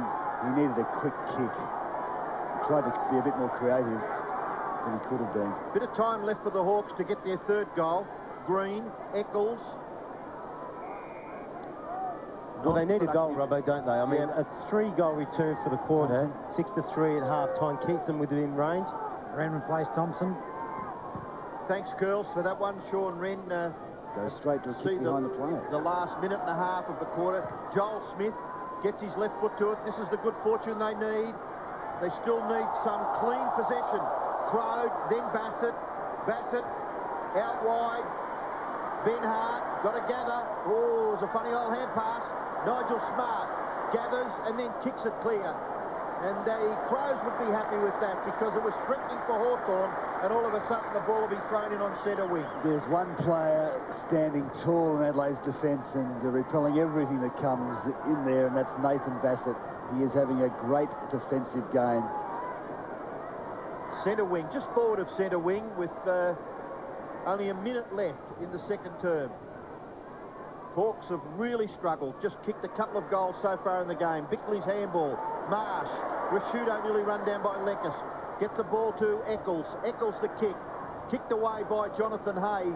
That's not such a bad result, but it won't go out of bounds. Close to the line, it's gathered by Burton. 17th possession to Brett Burton. The kick in towards half-forward. Stevens and Rawlings. McLeod. Can he kick another one? Andrew McLeod can't quite get enough hook on the football and scores his second behind. 2 goals to his return. He knew what he wanted to do. He kept his eye on the ball. When it spilled free, he was into the pack, stood up, stepped. He knew he had to get the ball around with his left boot, but couldn't bring it around quite enough. Zone defence by the Crows as well. Gary Ayres, of course, is persisting with that man-on-man tactic for most of the year. Zoned up well in the second half against North last week, doing it extremely well here. Well, the Hawks prepared to go straight down the ground. No mark taken there by Wren. Gathered by Burton. Hand pass back. Missing the football there was Perry. Spills out to Johnson. The Crows are a chance to score. Ben Hart's kick in towards the full forward area. Attacking the football obs. Just maybe lack of plenty of match play. Working against Chris Obbs there. Angelo Leckis kicks it down towards the half-forward area. Gathered by Bassett. And it's probably appropriate, isn't it, that Nathan Bassett has the last effective possession of the term. That's his 4th handball. He's had 11 possessions.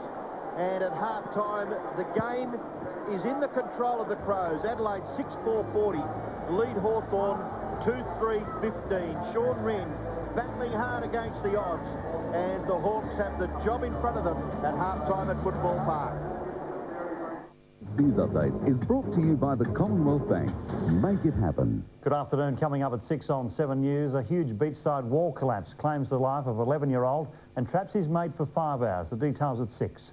Also tonight, a shooting outside the West Croydon RSL.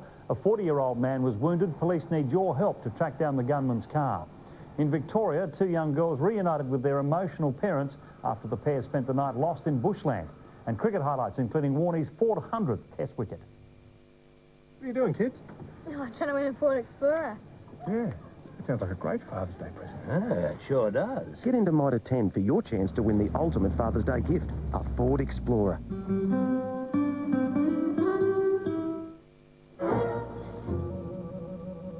He couldn't believe he got straight through to me. He thought he'd get a computer. If you'd rather speak to a real person, call Amy on 13 22 44.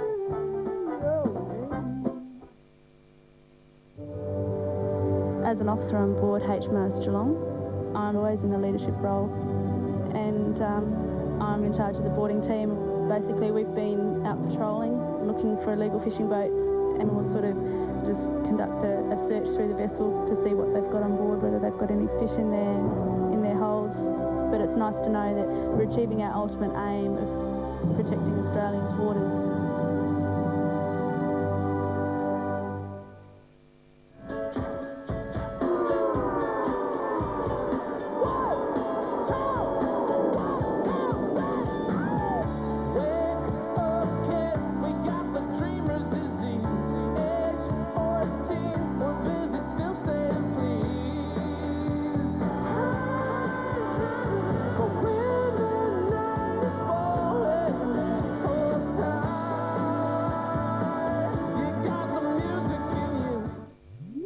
Vitamin B is important for building and repairing the body's cells and insides. And one of the world's richest sources of vitamin B is Vegemite. Vegemite, it's a part of growing up. Having a new car warranty means what goes gets fixed. But you have to go back to the dealer for servicing, or your warranty goes. Right? Wrong. UltraTune can service your new car from day one, and your warranty keeps running as smoothly as your car. UltraTune, in tune with you and your new car, and your warranty at 15 RAA-endorsed locations.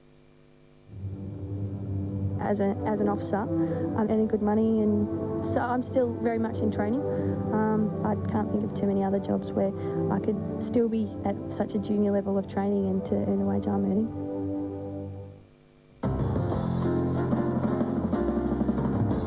G'day, John Booth of St Kilda writes, I like a bit of variety in UDLs and in friends, but one mate, Tony, always takes over the Barbie, the music, everything. Help me. Well, John, you're not alone. Everyone has a know-it-all, mate. But try turning the problem on its head. Do you know anything about plumbing? How about guttering?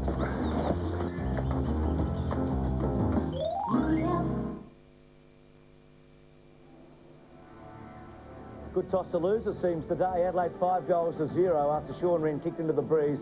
And at half-time, Adelaide with a handy lead, though the Hawks pressing hard at the end of that quarter at 6-4 to 2-3. So the margin, 32 points at quarter-time, back to 25 points here at half-time. 3 other matches being played today. Let's go to Colonial and have a look at the highlights of Melbourne and Fremantle in the opening half. Good-looking kick, looking for Neats. Hard to beat 2 of them, but he did, without even touching the ball. Tries to work the angle, and it was just on the line, or is it a goal? Carr's going to act. I think it came off the goal umpire. Oh, got the road there. Already a couple of clearances forward, Doug, and Fremantle got to be better out of the centre if they want to contain the Melbourne side. Woods got it down, but Farmer. Oh, good kick. It's a good kick. What a start by Melbourne. Fletcher, he ducked. He gets the free and the advantage, and that's good delivery. Matthew Pavlich desperately needs to convert for Fremantle, and I think he's done the job. Yes. To have a presence, a visual presence for the opposition is critical. He's doing it well. McManus, Bell, back to McManus. He got through. He got through and kicks a remarkable goal. That's his second. Funk again. Black just couldn't stop him. Kicks fairly ambitiously across the ground. Kick. And Luke Williams takes the mark. Williams looked like he had to get every inch of effort out of himself to get the distance. That's his 4th. He's playing against his old club, isn't he? Left there in 98. It's been a lot of toing and froing between these two clubs. Actually, that's a good kick. It's a really good kick from Jeff White. Brad Green on, and David Schwartz off. He's getting some words from the coach. Neats, the captain, needs to kick a goal. There's no worries about that. Straight through the middle. It's a 1-point ball game. Looks a pretty good game there at half-time. Roof over the top helping with the conditions. If you don't want to know the score at half-time, look away now.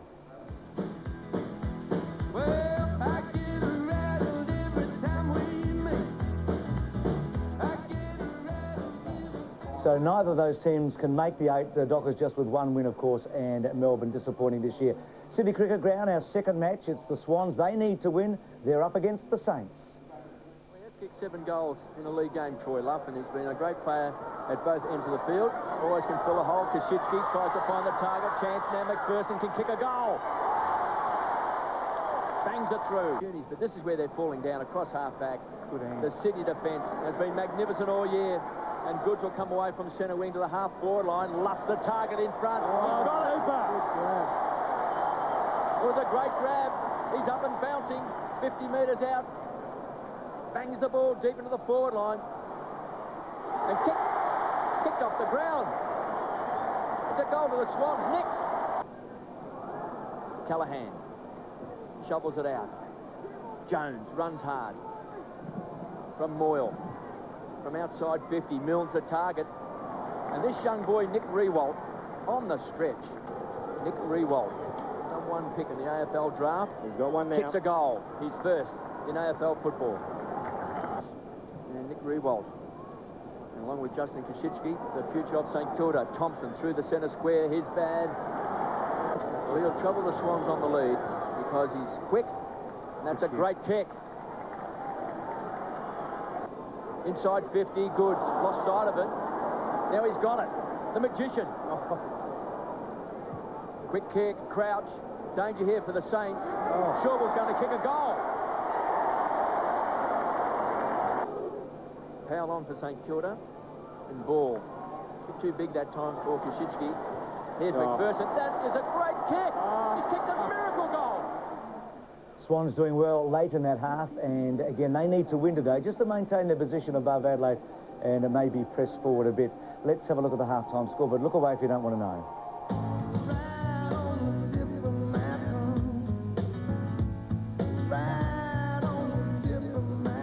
We're going to take a break, and after the break, we'll be back to have a look and see what's happening at Shell Stadium. Gary Hocking's last game there for the Cats. They're up against the Lions, who are going for 12 in a row.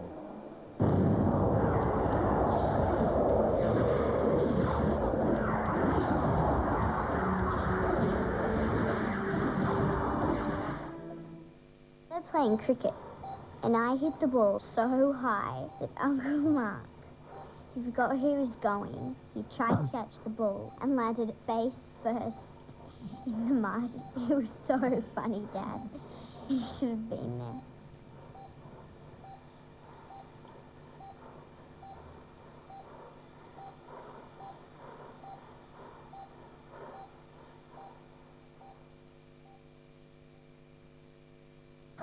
The 2001 AFL season is shaping up to be a thriller, and we're giving you the chance to win a trip to Melbourne to share in the action of this year's grand final.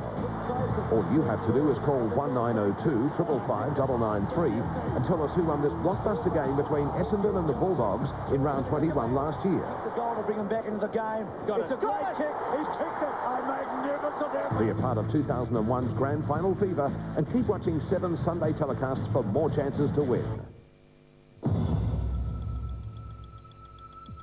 Tax benefits mean that money invested in super can last over 13 years longer for you in retirement than if it was invested in the same way outside super. Not only is it tax effective to invest in super, but it becomes one of the most flexible sources of income when you retire. Colonial First State, Money Management's Fund Manager of the Year, 3 times out of the last 5.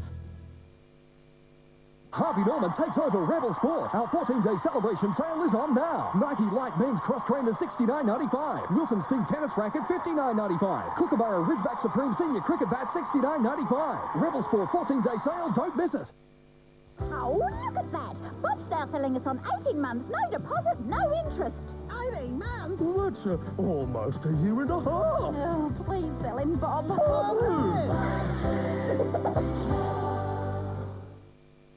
Join Channel 7's finance and business specialist David Koch when he presents Mr. Gary Toomey, President and CEO for the Air New Zealand Ansett Australia Group. Guest speaker at the Australia-Israel Chamber of Commerce Business Luncheon, midday Wednesday, September the 12th at the Adelaide Entertainment Centre. The Australia-Israel Chamber of Commerce Business Luncheon provides a unique forum to develop professional relationships within the community of Adelaide's decision makers. Proudly supported by Optus, Phone for details or visit the website.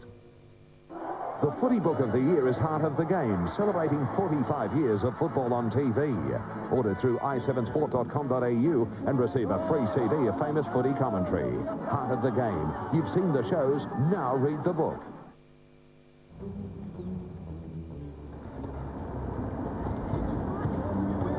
G'day, Larry.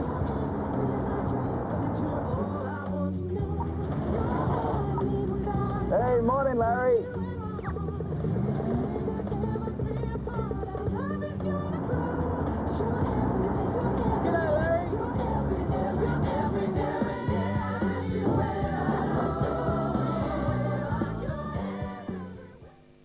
He should have been there.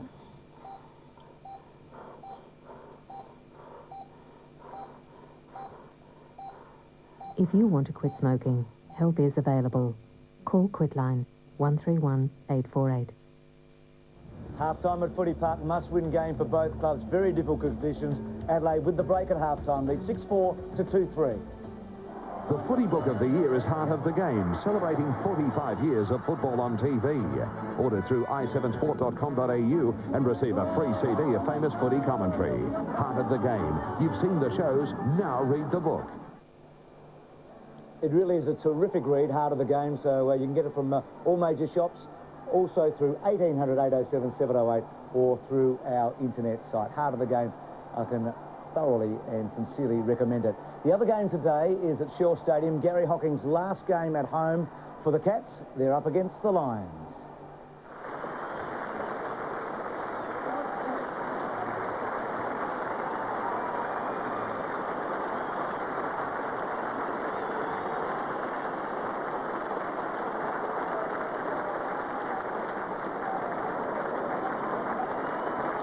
Kingsley's on half-back, drifts towards the skipper in the middle. Goal squares away. He's long and he's low. Footer towards Bizzle. Footer to the Reuben. Footer for a goal. McDonald to the half-forward line. Here's an opportunity now for McGrath. He gets a bad bounce. Maybe Ackermanis. Clever little kick towards Black, and he takes the mark. Inside 50. Originally he's from Andel. He kicks towards goal, and he kicks the first goal for the Brisbane Lions. Oopsie daisy, boys, sorry. James Riley's just intercepted here, and it could be costly. Directly in front from 48 metres. Good-looking kick. Lovely goal to Corey. Long and low, in towards full forward. Almost a mark at the back, not paid. Bradshaw snap with the left foot, kicks the goal. Bradshaw trying to get clear, gives the hand pass away towards Black. Black shoots towards goal. It's high, it's long, power is there. Goal. Moves boot and kicks the goal. Clever by Power there, so the rain hasn't got to Geelong yet. Maybe in the second half. You know the deal. If you don't want to know what's going on at half-time, look away.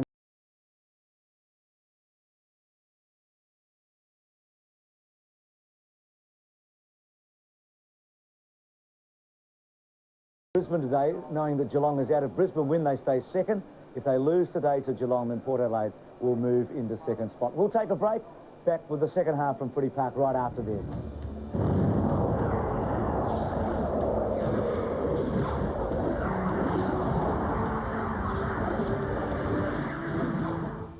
This RAA symbol has always represented the pinnacle in motor service standards. Earning RAA endorsement is the toughest test of all. One service group has set their sights on this ultimate goal, to offer nothing less than the highest standards, and so earn the right to display the RAA symbol at every one of its outlets. Not surprising, that group is Ultratune. There are 15 Ultratune service centres, and they're all RAA approved. Ultratune, in tune with you and your car. Thousands audition. I don't know why I put myself through. Don't be scared. Monday, the final 27 will be decided. I'm gonna cry. And their dreams lie in the hands of one man. What's this? Hello? I'm sorry to disappoint you. Drama School, Monday on 7.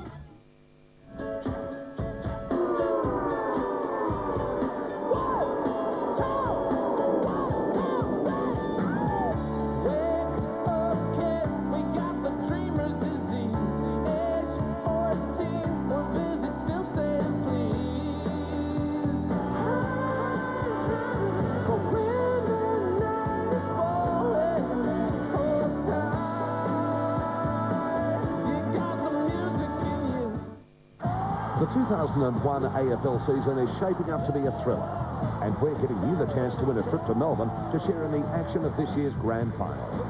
All you have to do is call 1902 555 993 and tell us who won this blockbuster game between Essendon and the Bulldogs in round 21 last year. The goal to bring them back into the game. It's a great kick. He's kicked it. A magnificent effort. Be a part of 2001's grand final fever and keep watching 7 Sunday telecasts for more chances to win. Chances to win. Tax benefits mean that money invested in super can last over 13 years longer for you in retirement than if it was invested in the same way outside super. Not only is it tax effective to invest in super, but it becomes one of the most flexible sources of income when you retire. Colonial First State, Money Management's Fund Manager of the Year, 3 times out of the last 5. Harvey Norman takes over Rebel Sport. Our 14-day celebration sale is on now. Nike Light men's cross trainers $69.95. Wilson Sting tennis racket $59.95. Kookaburra Ridgeback Supreme Senior cricket bat $69.95. Rebel Sport 14-day sale, don't miss it. Oh, look at that. Bob's now selling us on 18 months, no deposit, no interest. 18 months? Well, that's almost a year and a half. Oh, please sell him, Bob.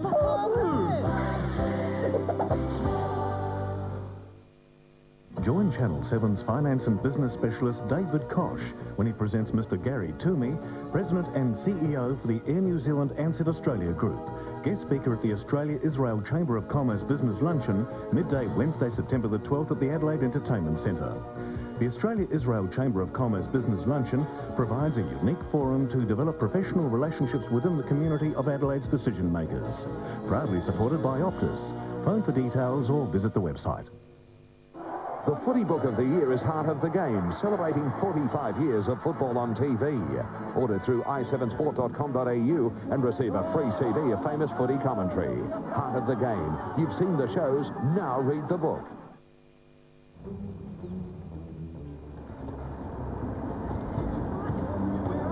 G'day, Larry.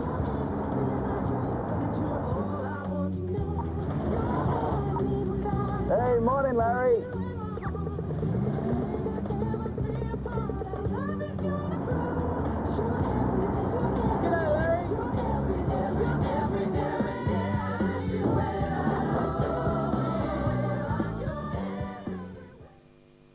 Should have been there.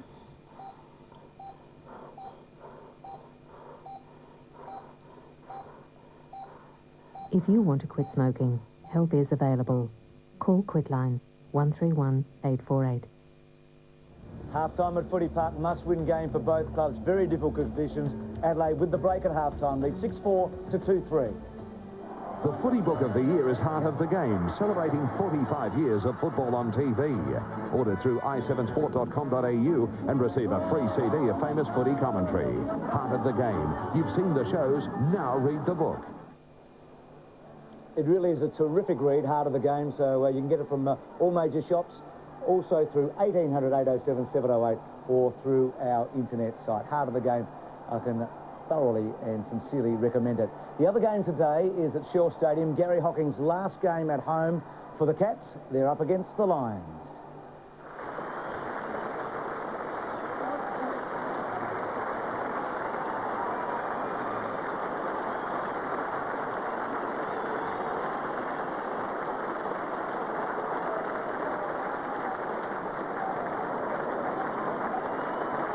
Kingsley's on half-back, drifts towards the skipper in the middle. Goal squares away. He's long and he's low. Footer towards Bizzle. Footer into the Robin. Footer for a goal.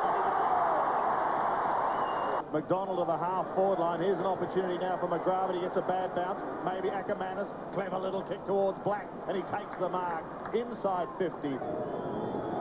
Originally he's from Andel. He kicks towards goal, and he kicks the first goal for the Brisbane Lions. Oopsie daisy, boys, sorry. James Riley's just intercepted here, and it could be costly. Directly in front from 48 metres. Good-looking kick. Lovely goal to Corey.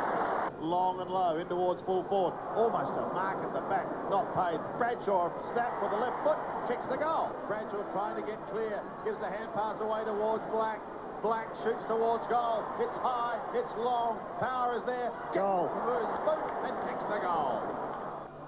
Clever by Power there, so the rain hasn't got to Geelong yet. Maybe in the second half. You know the deal. If you don't want to know what's going on at half-time, look away now.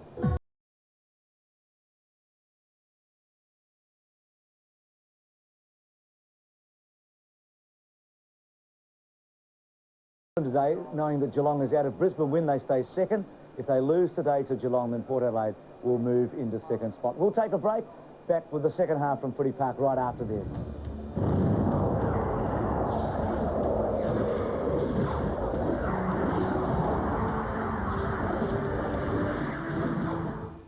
This RAA symbol has always represented the pinnacle in motor service standards. Earning RAA endorsement is the toughest test of all. One service group has set their sights on this ultimate goal, to offer nothing less than the highest standards, and so earn the right to display the RAA symbol at every one of its outlets. Not surprising, that group is Ultratune. There are 15 Ultratune service centres and they're all RAA approved. Ultratune, in tune with you and your car. Thousands audition. I don't know why I put myself through. Don't be scared. Monday, the final 27 will be decided. I'm going to cry. And their dreams lie in the hands of one man. What's this? Hello? I'm sorry to disappoint you. Drama School, Monday on 7.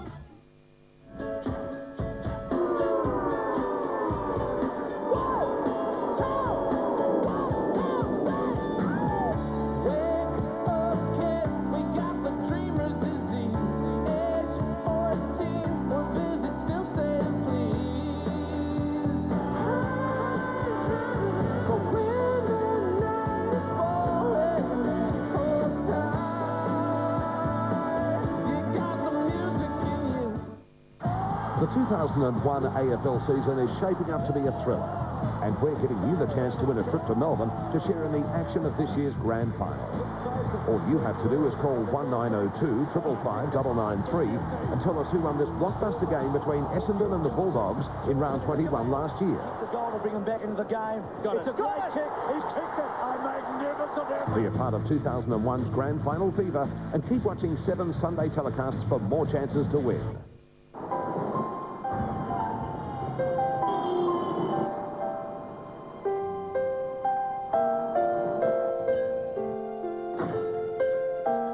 Excuse me, do you have any jazz CDs? This is a pet store. Rex? Visa, perfect for those unexpected purchases. Excuse me, do you have any jazz CDs? Visa, the world's #1 card. The car's like new.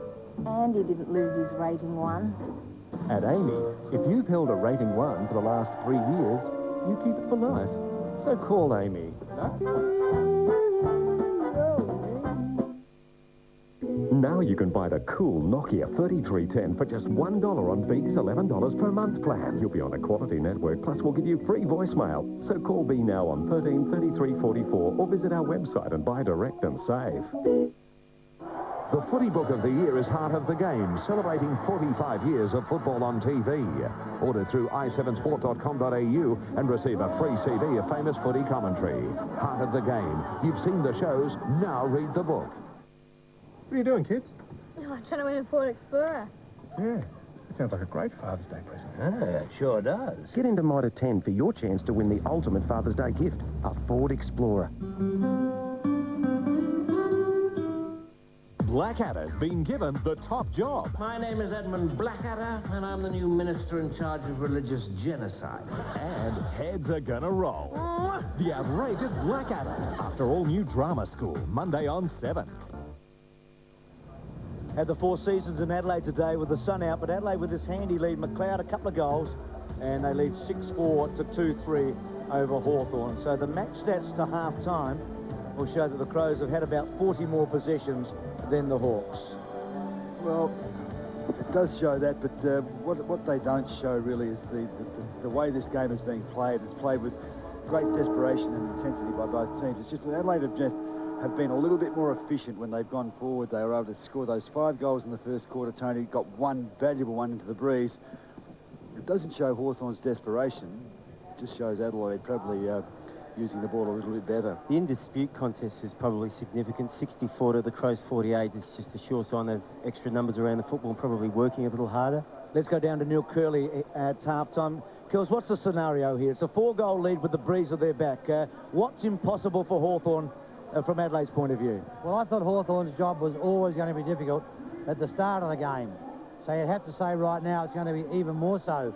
And we look up at the sky, there's blue sky up there, so it would be real bad luck for Hawthorn if the Crows had this breeze with a nice dry ball, because they had it for most of the second quarter with a wet ball, which made it very, very difficult to score goals. So they've really got the job in front of them, and it's going to take a hell of an effort for them to win this footy match.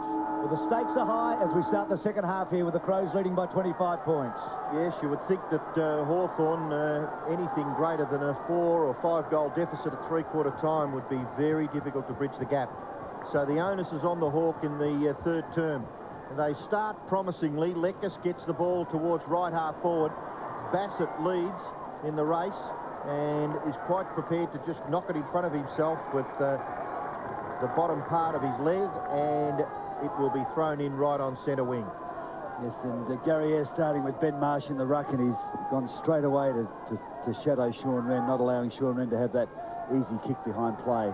Big possessions individually for the Crows. Goodwin 19, Rashudo 16, Bickley 13, Burton 17, Hewitt 10 kicks. McCabe, little kick, rock. Gee, that was illegal, but it's been declared all fair and above board. Burton was pretty good in that passage of play. In underneath Vandenberg. Tallis. Ball spills now to Obst. Can he get the hand pass away? He can. And giving ground was Lekas to McCabe. Gee, that hand pass was a little ordinary by McCabe. Put his teammate under a lot of pressure. Little kick by Eccles is good. And McLeod, from this margin, he decides not to have a flying shot.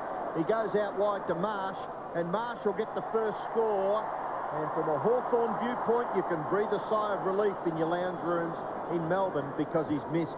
Things aren't looking good for Hartford. May not take any further part in the game. I'll get an update in a little while. Too much looseness there for Hawthorn. Richie Vandenberg's tagging Andrew McLeod, but McLeod was able to slip away from him, and then Marsh slipped away from Sean Wren. Joel Smith's kick in. Dropped there by Stevens. Now a chance for Marsh. He's tackled by Wren. How did he get rid of the ball? In the finish, the little toe poke, which wasn't bad. Back to Stevens. Stevens' kick to the goal square, and the mark is taken by Jarman. Not paid. Still alive for Adelaide. Kicked away in the finish there by Tallis. Now very wide by Rawlings. The hand pass. Over the top went Lekas into the danger zone. Rawlings still there. Gee, they're making this very, very difficult, and it's going to break down in the form of a goal to Adelaide in the finish. And it has been kicked, has it, by Burton? No, it's Goodwin, is it, that's kicked it? My life was perfect. Great boyfriend, endless parties. Then Dad says, "We're moving to the country." I can't believe he's doing this to me. There's nothing there. Shut up! Well, I can think of one thing. She wants me bad. Hello? Does anyone care about my feelings? So it's settled. We're moving. Don't count on it. Seven's new drama. Always greener. Soon. 21 possessions to Simon Goodwin. Kicks his first goal. Adelaide get their 7th. They lead 47 to 15. And it is the same margin now as it was at quarter time. Nigel Smart out wide to the advantage of Edwards. He gives away a little bit of ground back to Bickley. Gets back onto his favoured right and kicks quite well to the forward 50-metre line. The Hawks' defence, disciplined punch from behind. Oh, gee, it was telegraphed, wasn't it? Barlow's hand pass, chopped off by Goodwin to the front of the goals. Adelaide a real chance here. Marsh dispossessed back there by McCabe. A little emphatic, the hand pass to Graham. He kicks across the face of goal. Sweating on it is Eccles, and Eccles goes bang and kicks a goal. Yeah, this is very, very ominous for Hawthorn. Very promising for Adelaide. Simon Goodwin has been involved in a couple of really good movements. The ball came forward. Darren Jarman made a contest. Now Graham trying to centre it. Sorry, trying to clear it to the wrong other side of the ground, the defensive side, but Eccles run off the wing, the right place at the right time. It's a fairly easy kick, really, to have it come to you and then have the goal staring you in the face. Biggest margin now. Just the wrong option by Graham. I mean, he had to turn boundary side, just run the ball over the boundary. Just a dangerous kick in that situation. Good bounce, taken away by Wren, kicks it forward. You think the Hawks have got to get at least those 2 goals back.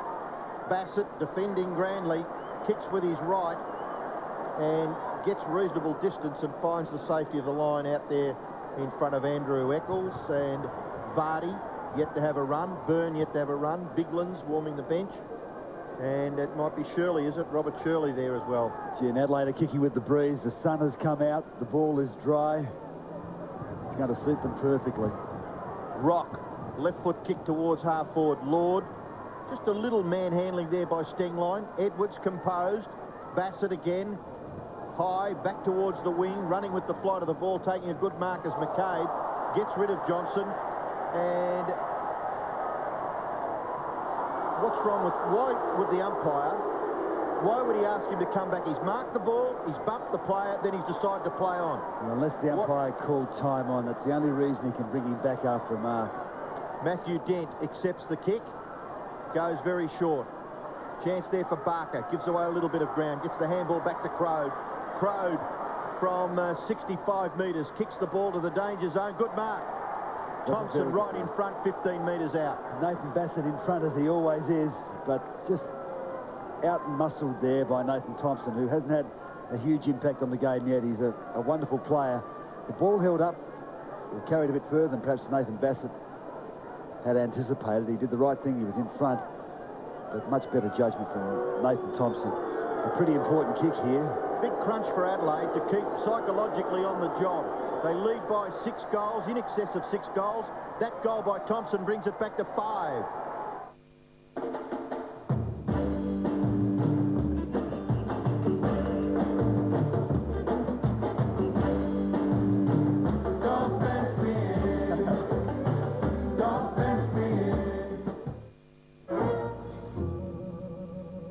He couldn't believe he got straight through to me.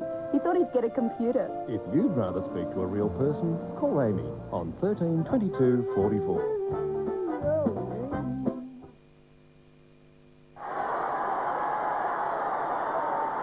So the Crows lead by 32 points. They led by 25 points at quarter time, at half time rather. They had a very handy lead of 32 points at quarter time. Ruck contest. Wren was probably more aware of his opponent than the football there, and it will be rebounced. Yeah, Hawthorn leaving. Aaron Lord, one out with Tyson Stengline in their 50. Trent Crode wandering back into the 50 area now, but just those two, Crode and Lord inside Hawthorn's 50. Leckers replaced by Osmond just a while back. Barker and Smart, the other 2 players inside 50 there. Yeah. So Lord and Barker are probably the 2 players who are most capable of kicking goals for them. They're pushing forwards like Crode up around the contest just to get extra stronger players around the ball. So the bounce very much at the centre circle, kicked away by Rashudo.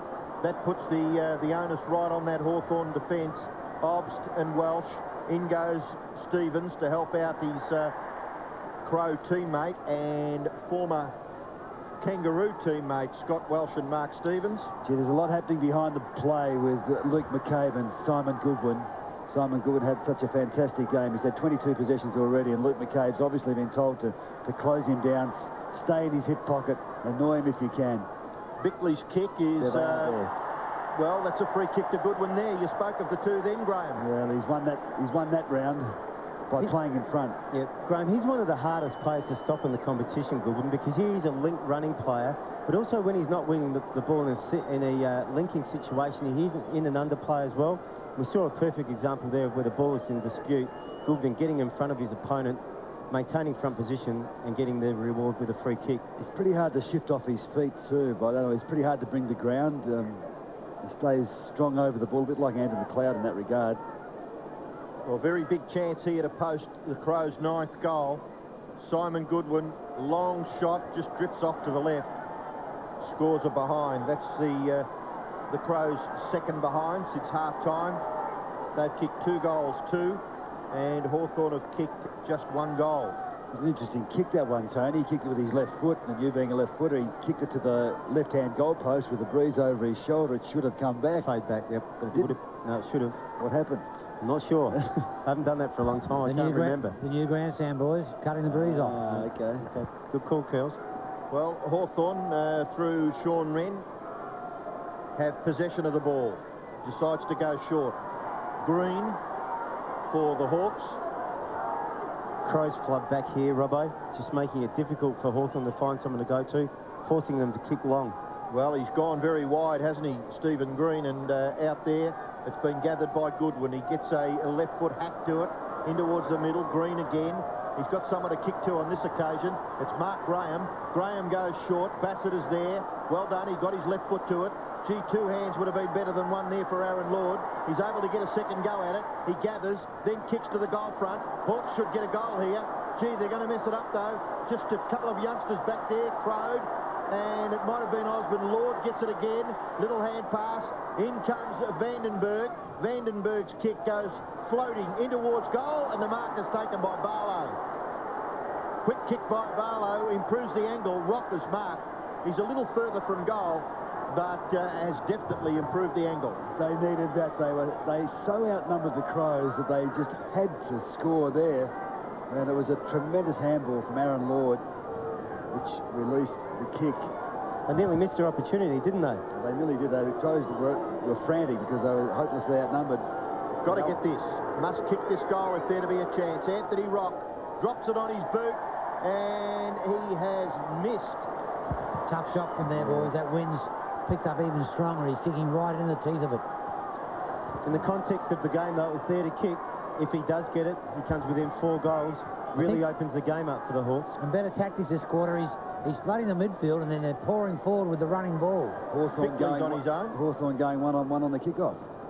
The kick in towards the middle. Good mark taken by Wren. Great hands. He'd be pretty happy, I think, Sean Wren. With I know he had his hands full with Biglands early, but he stuck to his task. He's now had 8 possessions and taken 7 marks. Kick towards the goal front. Nigel Smart tackled, dispossessed. Well done, Barlow. Can he kick a goal? Barlow goal! Well done, Hawkers! Having a new car warranty means what goes gets fixed. But you have to go back to the dealer for servicing, or your warranty goes. Right? Wrong. UltraTune can service your new car from day 1, and your warranty keeps running as smoothly as your car. UltraTune, in tune with you and your new car, and your warranty at 15 RAA-endorsed locations. Well, Tony, they did get the first 2 goals of the 3rd term, Adelaide, but the Hawks have hit back. They have, and it's not just a work rate thing, Robbo. I mean, they've really lifted all around the ground, and they're creating forward opportunities inside 50, working particularly hard, the Hawks. You mentioned about Crowd going forward and just trying to provide a little bit of physical strength, and that could be important too in the final analysis. Rock kicks it off the ground, and gee whiz, Crowd was just a little bit too intent there. He's dragged to the ground, not paid the free kick. Goldspink is the umpire. Hart and Crowd, still Crowd, be careful because sometimes you can be penalised for that misdemeanour. Well, that's that work rate thing we're talking about, and also getting numbers to the contest in their forward 50. They're playing with a lot more confidence now, the Hawks, and they're creating turnovers and opportunities forward of centre. Sean Wren's just getting on top of Ben Marsh here. Brett Biglands probably has to come back on. Oh, big punch. Back towards the middle of the ground. Bickley gathers, handball. Burton, who was quite dominant in the first half. That's his first possession of the second half. Kane Johnson's kick into the pocket. Knocked away from Perry. Now a contest on the full forward line there for the Crows. Gee whiz, Vandenberg a little overzealous over the top of Goodwin. Is he lucky? No free kick. It is a free kick and a 50-metre penalty, is it? Can it? You're kidding. Oh, it's such a Such a harsh penalty, this 50-metre penalty. Well, they must have blued with the decision in the first place. That's all it is. You just cannot question the umpire, and they're looking at Sean Wren and they're saying it's for yapping, and Sean Wren's still giving it to the umpire. Well, it makes a living certainty of it, doesn't it? Andrew Coates, the officiating umpire. Goodwin kicks the goal. Oh, it should. Should have been there.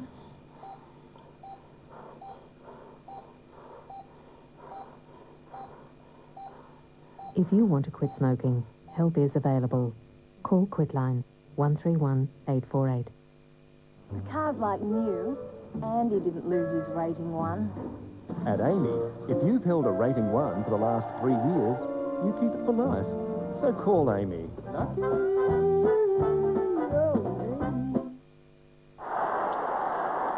That's just an umpire being pedantic to the point of being ridiculous. I agree wholeheartedly. But anyway, the decision's been made. It has resulted in Adelaide kicking their 9th goal. They lead 60-28, and we've got 11 minutes left in the third term. Wren now to try and make amends. He's beaten for it by Marsh. The spillage finishes with Welsh. Welsh into the pocket. Gee, it was a pretty good kick. Not able to take the mark was Perry. In there again it's a throw. For Adelaide, it was Darren Jarman. Just what they didn't need. Hawthorn just didn't need that, Hawthorn, because they had the momentum going. You're right, Cools. Well, it was the free kick to Simon Goodwin, which was a bit dubious, and Sean Wren questioned it. The umpire said, no, 50-metre against you. Oh, Mark Rasciuto wasn't expecting that. In underneath is Joel Smith. Still a chance to clear. No, umpire will call for a bounce. They're certainly running a lot harder, the Hawks, than they did in the first half. You can see when the ball's in dispute and they get possession of it, there are 2 or 3 options behind the line of the play with the ball to give it off to. They just weren't doing that. So they are giving themselves opportunities to push forward and maintain possession. Adelaide just a bit classier at the moment, though, Tony, a bit cleaner. And see what happens when you blue with the umpire. You don't get too many, 50-50 decisions. This one's against Wren. Yeah, he's had a bad day in that regard. Kick forward there by Marsh. Lands the ball to within scoring range for the Adelaide side. Taken away by Jonathan Hay. Goes out very wide.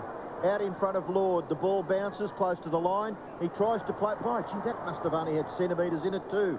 But the boundary umpire decides it will be a throw-in. He did it well, but he ran out of room. But Tyson Stengleins played a really good game on Aaron Lord, who's so dangerous for the Hawks in terms of their goal-scoring potential. Leckus getting prepared to come back onto the ground. McLeod's handball releases Eccles. Eccles in towards the pocket area. Rock goes back to help out. Little bit of confusion. Rock gets it back. Handball over the top. Thompson. Back he goes to Green. Green into the middle. Joel Smith is marked. Looks to play on. He's got a player on centre wing. And that player will gather. Matthew Dent. Good kick too. Across his body. Mark taken by young Osborne. He goes back to Dent. He can gather. He can run in. He can nearly kick a goal, or he can put it on the chest of. He has successfully done that onto Barker. It was great play. They worked it out really well. Nigel Smart right on Barker's hammer, but couldn't stop the diving mark.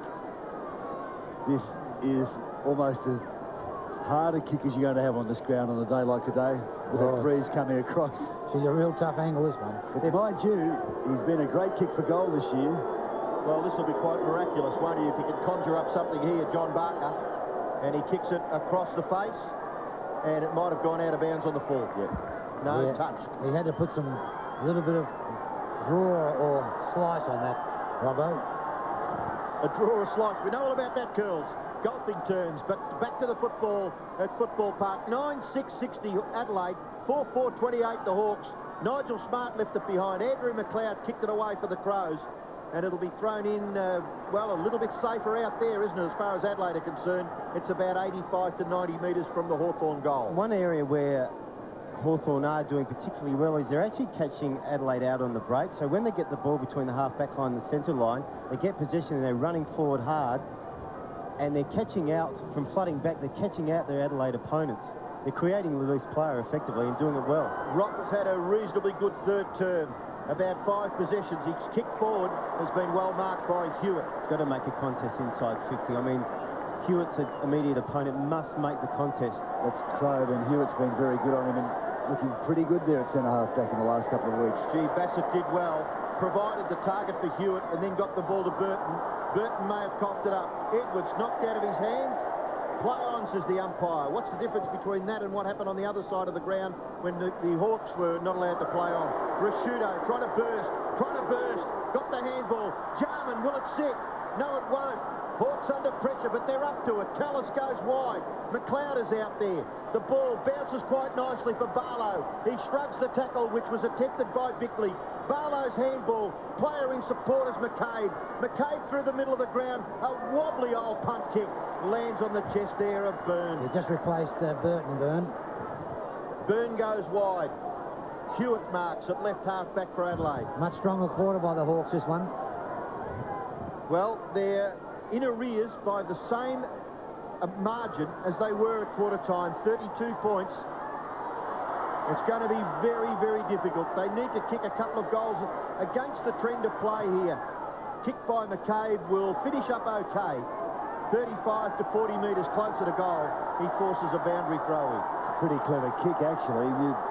Belting along the ground, it would roll, and then eventually it would go to the right and wander out of bounds. There was nothing else to go to, though. So after trailing by 25 points at half-time, Hawks trail by 32 with 7 minutes in the term left. Crow, handball forward. And if the umpire has paid a free kick, it's got to go to Hawthorn. It might be Leckis. He was holding off the ball.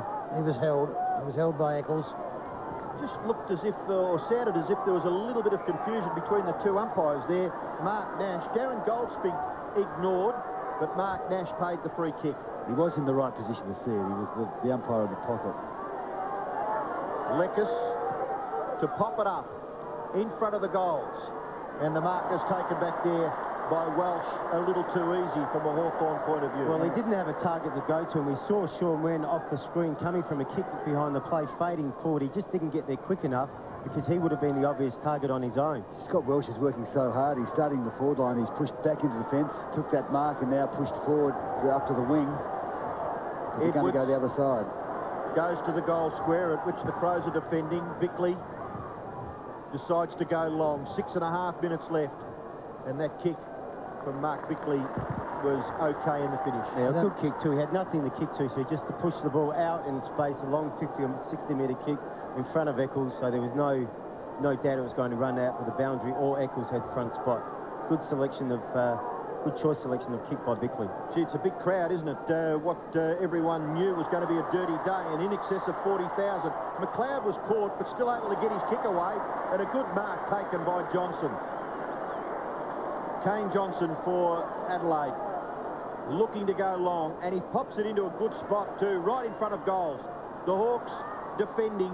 The Jonathan Hayes kick goes across that full back line, and to say Jonathan Hayes probably on top of Darren Jarman there. Ian Perry's making the contest. He's putting himself at the fall of every ball. Hasn't been able to take the marks this week that he has in previous weeks. Just the one mark. And the Hawthorn taller defenders are pretty much controlling those key positions. Gee, Osborne a bit stiff. Nearly carried the football through the contest. McCabe's handball was meant for Obst. Good work by Welsh to try and keep it alive for his side. So players working industriously. Stevens, rather, dragged off the ball, and that kick has been marked by a Rashuto. Touch play on. Touch play on, and he's out of bounds. The line, he's out of bounds. Look, I heard the touch from up here.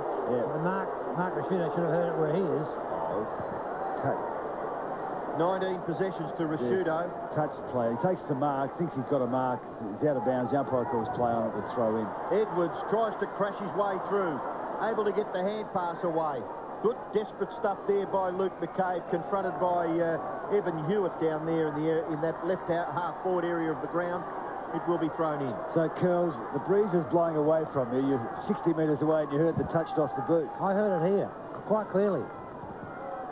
Very good penetrating boundary throw in. Edwards kicks it forward. Gee, that was a tough opportunity there for Perry. He wasn't able to gather the ball and eventually forced over for another boundary throw in. It was a tough opportunity, but the good thing about Perry was he hasn't had a big day. He does continue to take front position. Yep. And his coach would be pleased with that because that's going to give him opportunities. He'll be rewarded for it. Marsh on the favoured side, but Wren takes it out of the air, kicks it, and And the breeze continues with the football to blow it close to the line, eventually over. Hewitt, who's been pretty good, he's had 14 possessions, taken 6 marks. It's interesting this, despite Hawthorn's efforts this quarter, they haven't hurt Adelaide on the scoreboard. Adelaide's still standing firm. But it's not out of their reach. Not out of their reach. Not out of the Hawks' reach. They've got to squeeze a goal in the last few minutes. They've got 5 minutes left. The football is with Trent Crowe. He gets reasonably good distance. Now the good fortune has to be with the Hawks. Now that might be it. Smart slipping over. Barker's handball. Crowe kicks it short. And no mark taken. So opportunity for Leckers. This is the good fortune they need. If the Leckers kick goes through, back goes Vandenberg. He can't keep it alive. And all that is left there for Hawthorn out of that foray up forward was a miserable behind. Angelo Leckers, he had time to lift the eyes, see Aaron Lord by himself, get the handball off. He's gone for the quick kick. Wren having a rest, replaced by Johnson. Bassett accepting the kick in. Kicked away by Ben Hart. Coughed up. Barker, he's gone. He's been given the chance to throw it away. Right in front of the umpire. Gee, he was lucky there, Johnny Barker. Marcus Shudo has desperately got to, he gets to the contest, perhaps doesn't hold him up. What about when he gets rid of it? Watch, the ball just goes off the end of the hand. It's a throw. Edwards caught with the ball. Tackle maybe from Matthew Dead a little high, was it? Yeah, maybe it's the easiest way to get rid of the congestion. And 50 metres, how stupid is that? The free kick's there, there's no doubt about that, but grow up, take a little bit. Umpires are too precious. I tell you what, some of these decisions are keeping the Crows in this game, you know. I question the umpire. Isn't there a certain amount of men in these people out there? A kick forward, taken there by Stevens, over his left shoulder, and Mark Stevens has broken a little bit of a drought for Adelaide. Well, the city that never sleeps is under siege. The explosion appears to be the work of terrorists. They can't control the crisis. You do not want the army in an American city. They can't predict the enemy. They're not here to negotiate. They were waiting for the cameras. Tonight, I'm declaring a state of martial law in this city. World War will be on their own streets. Bruce Willis, Denzel Washington, and Ned Benny. He's got a bomb! The network premiere thriller. The Siege, tonight on 7. Well, that's blown the game open, you'd think. When Hawthorn desperately needed a goal, free kick, 50-metre penalty, and Adelaide have capitalised on that. Mark Stevens doing so well. Crowe trying to force it forward. Barlow, little handball. Thompson, handball wider still. Johnson, little kick into the pocket is all right, and Lord is marked. One of his rare, just little bit of spaces allowed for him by Stengline. And even then, Stengline was right on his ginger. Trent Crowe's a player who's really lifted his game in this third quarter, and when he gets the ball, he's got good pace, and he can drive them forward. Aaron Lord to kick the Hawks right in front of their goal. It bounds back in his direction. Can't control the football. Stengline pretty good. And it will be a ball up in the left forward pocket for the Hawks. The fellas in the sky behind is something the Hawthorn boys don't want to see, is clouds coming over. No, their ability to kick goals is going to be lessened, isn't it, if the rain starts to fall. They've only kicked 4 goals, 5. So they're going to have to kick 6 goals against the trend, in excess of 6 goals, to win the game in the last quarter. Just 2 minutes left. That's Shirley warming up for Adelaide. The Stengline is going to be replaced. Yeah, Lord's just looking threatening, isn't he? 2 minutes left in the term. Gathered by Bickley. Mark taken by McLeod. Prepared to handball it off. Goodwin, possession number 26. Kicks it forward in the direction of Jarman and Hay. Well done by Jonathan Hay. His handling of that situation was pretty good. Handball off. Crowe, in turn, Obst. It might have been Oz, but no, it wasn't Obst, was it? And eventually, it is Perry going into the pocket to find Jarman. Oh, look. One way, then the other, then short. Maybe a little too fancy. Opportunity now for Stevens, who kicked the last goal. Loney for Hawthorn, across the full back line. McLeod to swoop on it, overran it. Tallis there for the Hawks. Kicks the ball wide, but no one home for Hawthorn. It's 4-1 in favour of Adelaide.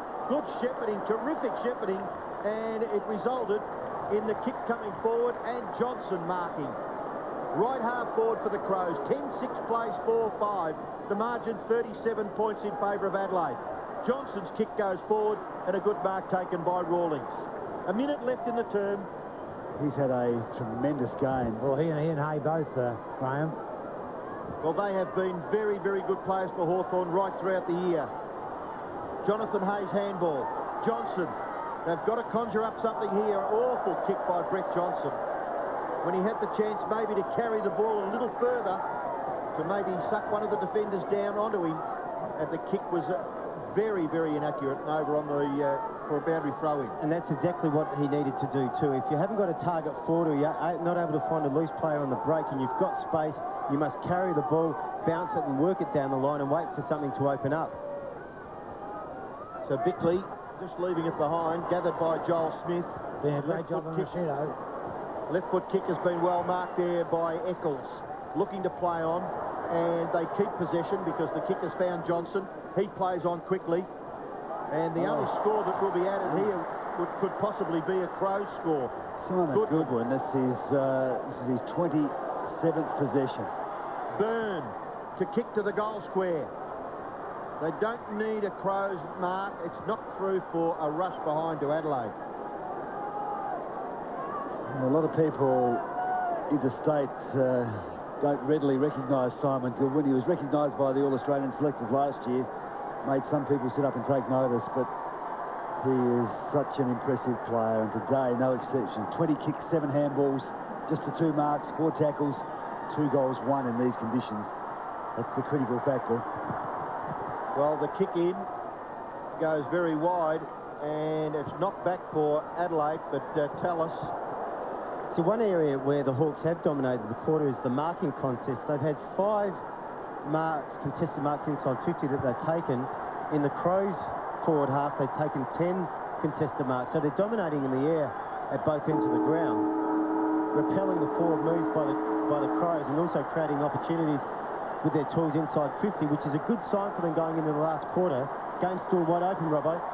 Well, it's a big task, though, Tony. I think as the players get tired, they lead by 38 points. Admittedly, they're going into the breeze. But in a quarter that saw Adelaide kick 4 goals, Hawthorn kicked 2. Adelaide lead at 3/4 time. 10-7, 67.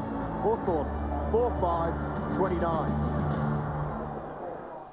For generations, Mitre 10 has been the place to go for Father's Day gifts, like a deluxe resort lounge only $49.95, or an NRG hammer drill, sander, angle grinder or jigsaw just $39 each. A struggling local club shafted by the footy show. A few people and a lot of kids down, actually. They sold hundreds of tickets, but guess who didn't show? Very bitter towards the show. The stunt that left a whole town crying. A 7 News exclusive. That box on the midnight train, destination Magdalene, all walked out just like you.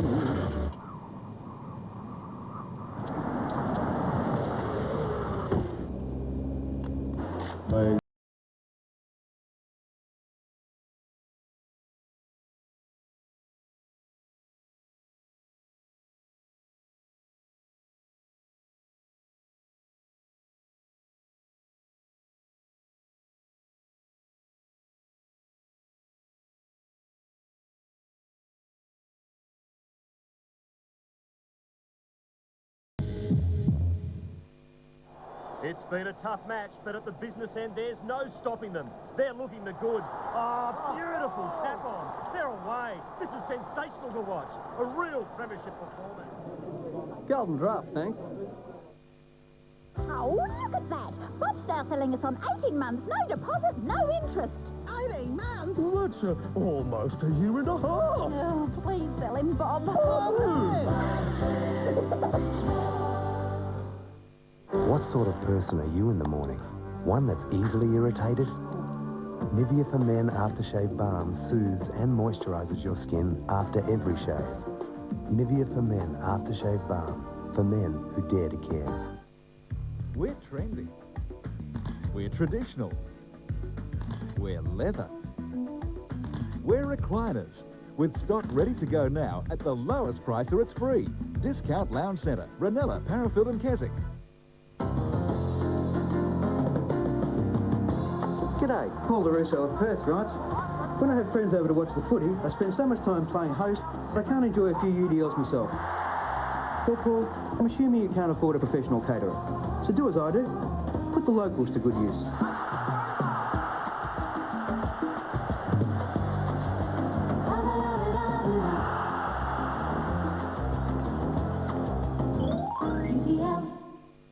Tonight on the Know-How Show, we're crossing live to Helga and Sandy at a home hardware store. Come in, Helga. Thanks, Rusty. We're finding out what kids are getting their dads for Father's Day.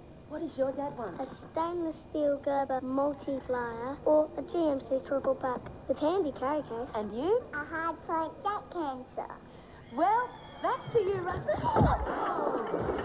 Don't you love live television?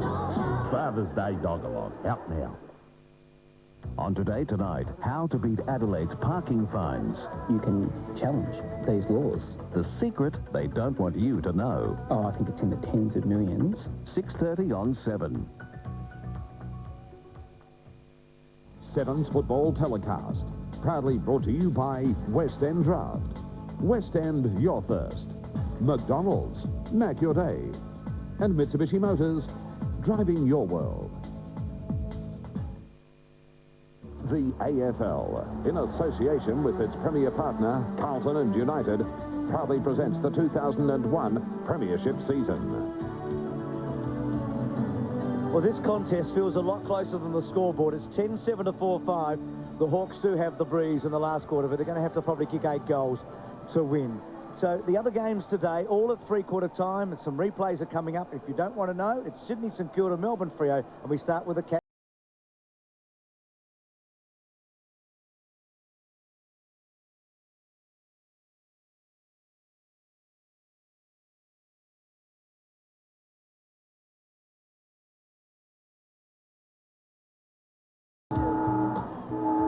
Well, Mark, tactics this quarter from Gary, what are they? Yeah, just to gain yardage, to, you know, when we get hold of the ball, be smart with it. We don't want to give it back easily to Hawthorn. You know, we still believe we can score into it, and but we just got to play the percentages. They put the brakes on Rashido McLeod that quarter. Yeah, they did a little bit, and probably told a little bit in the way we were able to run the ball, but still we maintained a pretty good lead. The players look very locked together and pretty desperate at that last break. Yeah, there's no doubt about that. They know what hinges on this quarter, and they're not going to give it up easily. You're looking for a big one. All the best. Right, back to you, boys. Thanks, Neil Curley there with Mark Micken. And interesting, Gary Ayres is not going defensive. He's not going to sit on a 6-goal lead. There's 6 players in Adelaide's forward line. There's no suggestion of flooding at this stage unless that happens when the ball is bounced.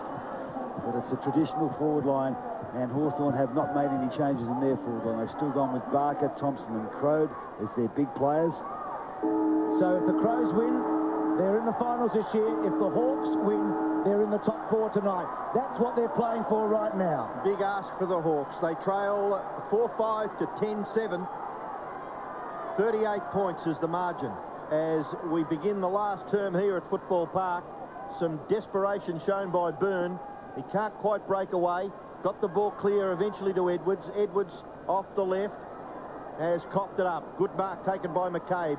Running with the flight of the ball. Kicks it into the pocket. Out in front of Rock. It goes past Nigel Smart and his opponent, John Barker. And fellas, much to Hawthorn's, here comes the rain. Well, it's got to make it just a little bit more difficult. There's your young Loney, and might have been Brett Johnson there warming the bench for the Hawks at the start of this last term. Ben Hart kicks it back. No mark taken by Green. Bickley threw the ball away.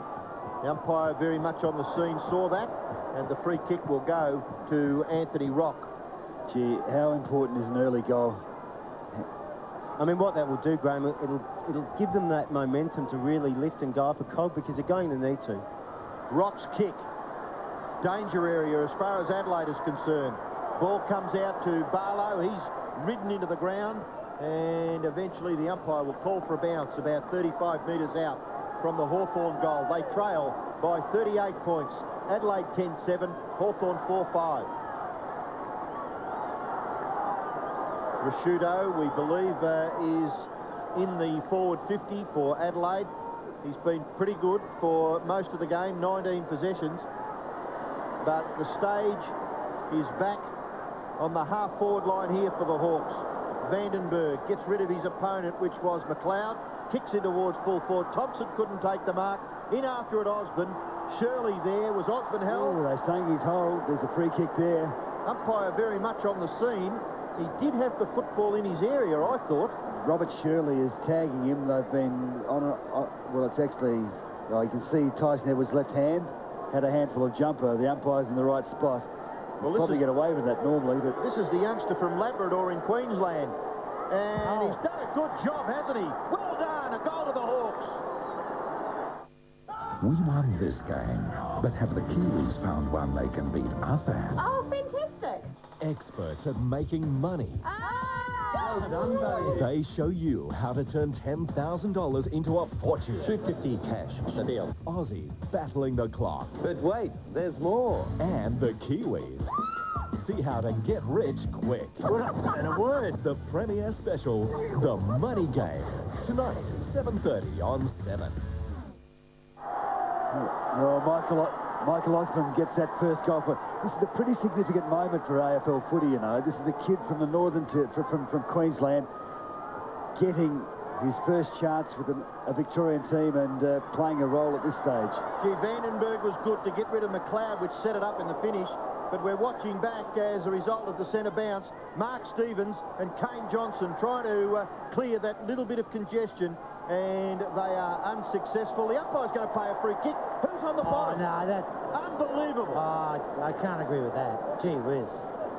Well, they need a break. Let's have a look at it. He's gone after the ball, and they've... Oh, now how could he get rid of that? Well, the kick is going to be marked by Mark Stevens. And what a game he is playing. How you pluck a free kick out of there in controversial circumstances is beyond me. It might be the rules say that, but gee, there's got to be an area where the umpires can give the player on the bottom of the pack a little bit of benefit of the doubt. I don't think it'll make the difference here, boys. That wind's very strong. That's the grey area of Australian rules football. The interpretation of holding the ball when the players are on the ground going for it. They've got to sort it out. But we shouldn't let that take our attention from Mark Stevens, who's been in tremendous form and has done a good job here. He's kicked a couple of goals. He'll land the ball in the square. Good mark. Very good mark. Excellent mark taken by Wren. He put himself in front and he stood tall. The crowd letting him know about it too.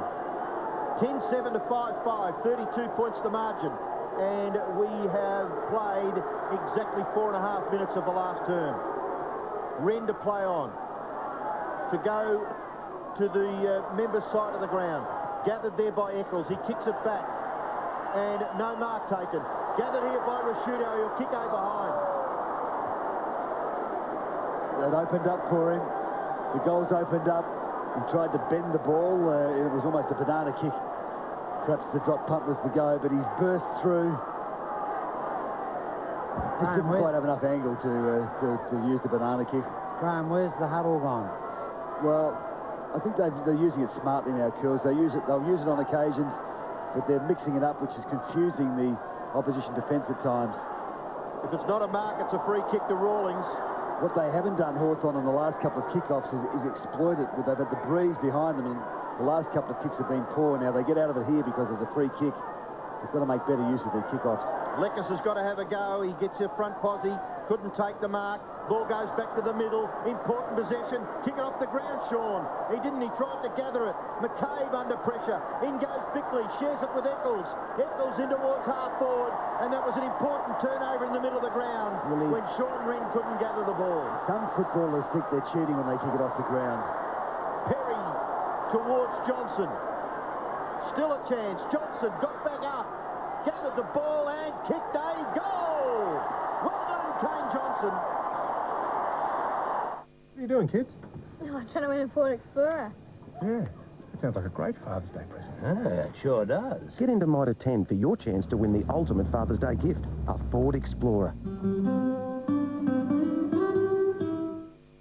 Look at this family deal. You get your choice of 2 large McDonald's burgers plus 2 cheeseburgers, 9 McNuggets, family server fries and a bottle of Coke, only $14.95. What a meal! What a deal! That's my boys. Kane Johnson. Oh, well, I agree with you, Tony. I think that just the fact that he was dispossessed earlier in that contest, wasn't he? He got straight back onto his feet and got the ball back and kicked the goal. Interesting, the Hawthorn have got Lord back in their defensive position. Lord, one of their very, very good goal kickers. 33 goals before today's game. Back in defence. Go forward again, do the Crows through Eccles towards Jarman. He's looking for the free kick. And the umpire will bounce right in front of the Adelaide goal, only 25 metres out. Yeah, Andrew Eccles has come off the bench and has been very, very good. And we see Rhett Biglands and Tyson Stengline. Peter Vardy hasn't had a run yet. Burton and Biglands were their 2 best players in the first half. They were too. But, as well as Simon Goodwin, but they're benched. McLeod to Goodwin. Back it goes to Eccles. Gives away to Rashudo. Rashudo to the goal front. No mark taken there by Hay. Byrne. Jarman will kick a goal, won't he? No, Darren Jarman won't kick a goal. He's missed off to the left. He's made very few mistakes for the day. Hayes had an excellent game. Just coughing that ball up then, and Jarman capitalising on the opportunity. Unfortunately, not kicking the goal. There's something pressing about Adelaide, though. They appear to have the game in control. Well, they've lifted up a cog, Graham, haven't they? Under the pressure of that first goal by the Hawks. 17 possessions to Jonathan Hay. Darren Jarman, 6 kicks, 1 handball, 1 goal, 1. Perry has the ball. Gets pretty good distance. Hooks it into the pocket. Jarman appealing or playing for the free kick, maybe. Back after it goes McLeod. Little kick by McLeod's pretty good. Kane Johnson. What about the control off the left boot there by Andrew McLeod? He's been well contained, just 16 possessions, a couple of magnificent goals early in the game, but that kick was good. That's class of 2 classy players there. Sorry, Charles. No, can you see a reason why the Crows have suddenly taken over the game? Hawthorn had control over there for a while. It's like, people think you're talking airy-fairy concepts. I'll come back in a minute and talk about that. Good kick by Johnson. Oh, gee, was lucky to get a hand on there. Maybe Luke McCabe forcing a rush behind to the Crows. It's often to do with the fact that Hawthorn are in at 3/4 time. They're coming home with the breeze. They think the breeze will do some of the work. Adelaide's huddle know that we've got a lead. We have to hang on, but we have to find a bit more.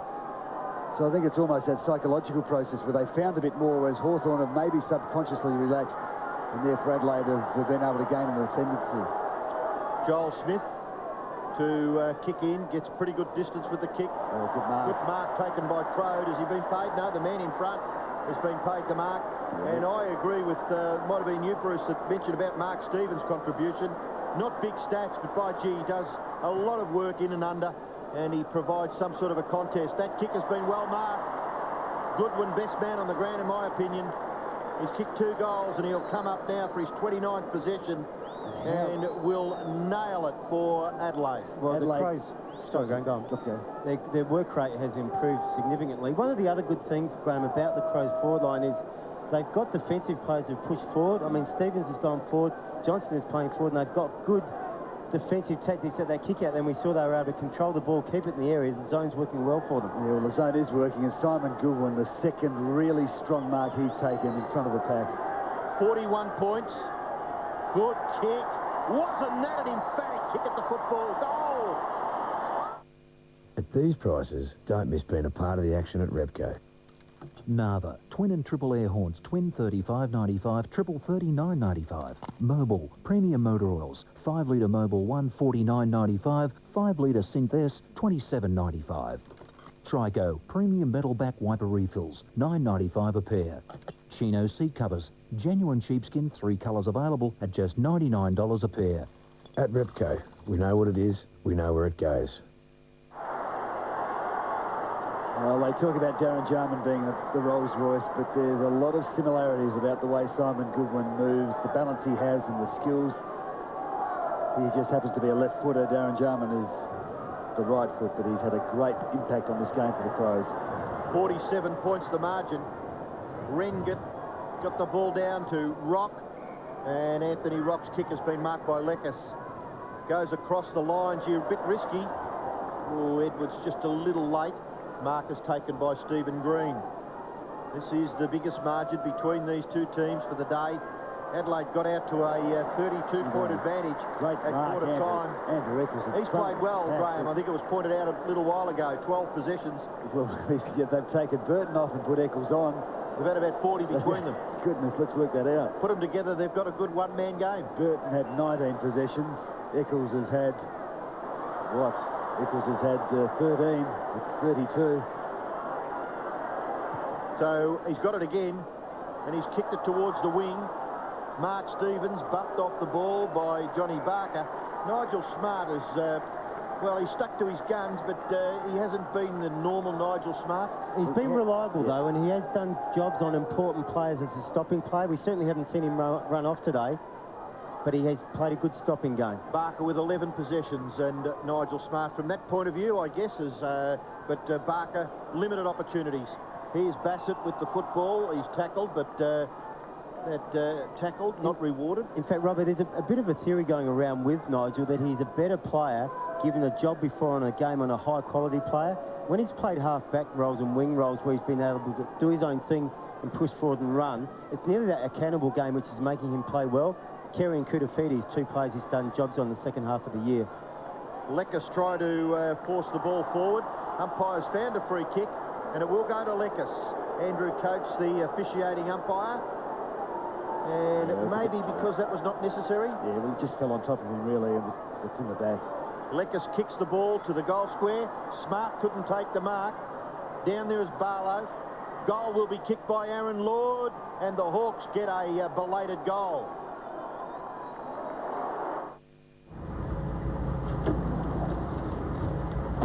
Nearest 7 safe, thanks, mate.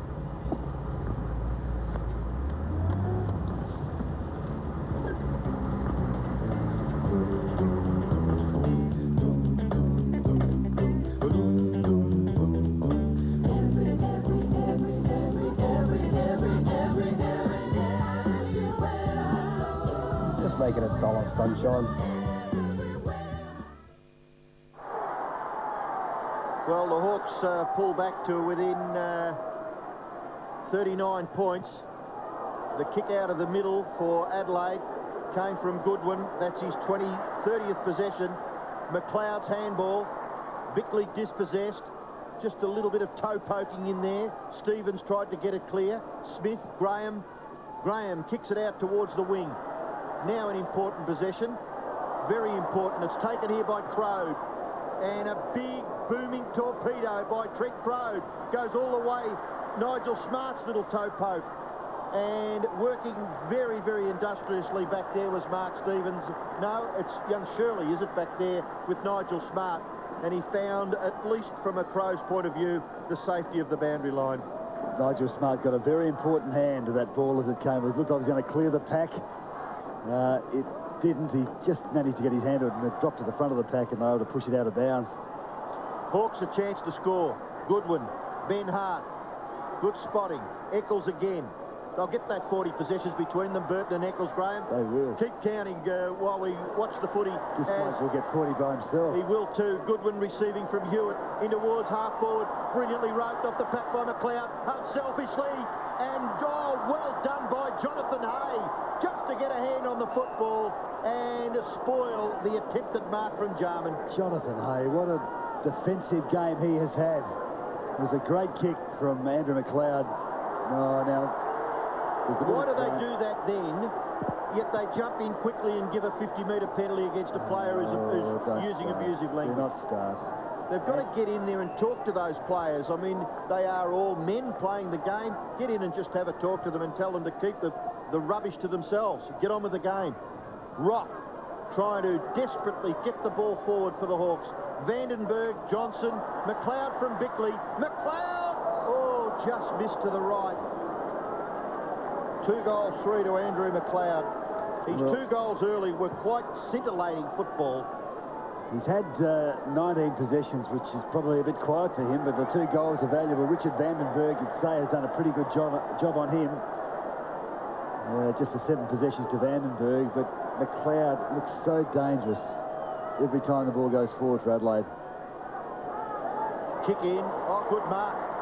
Terrific mark taken by Stevens. Handball away to Eccles.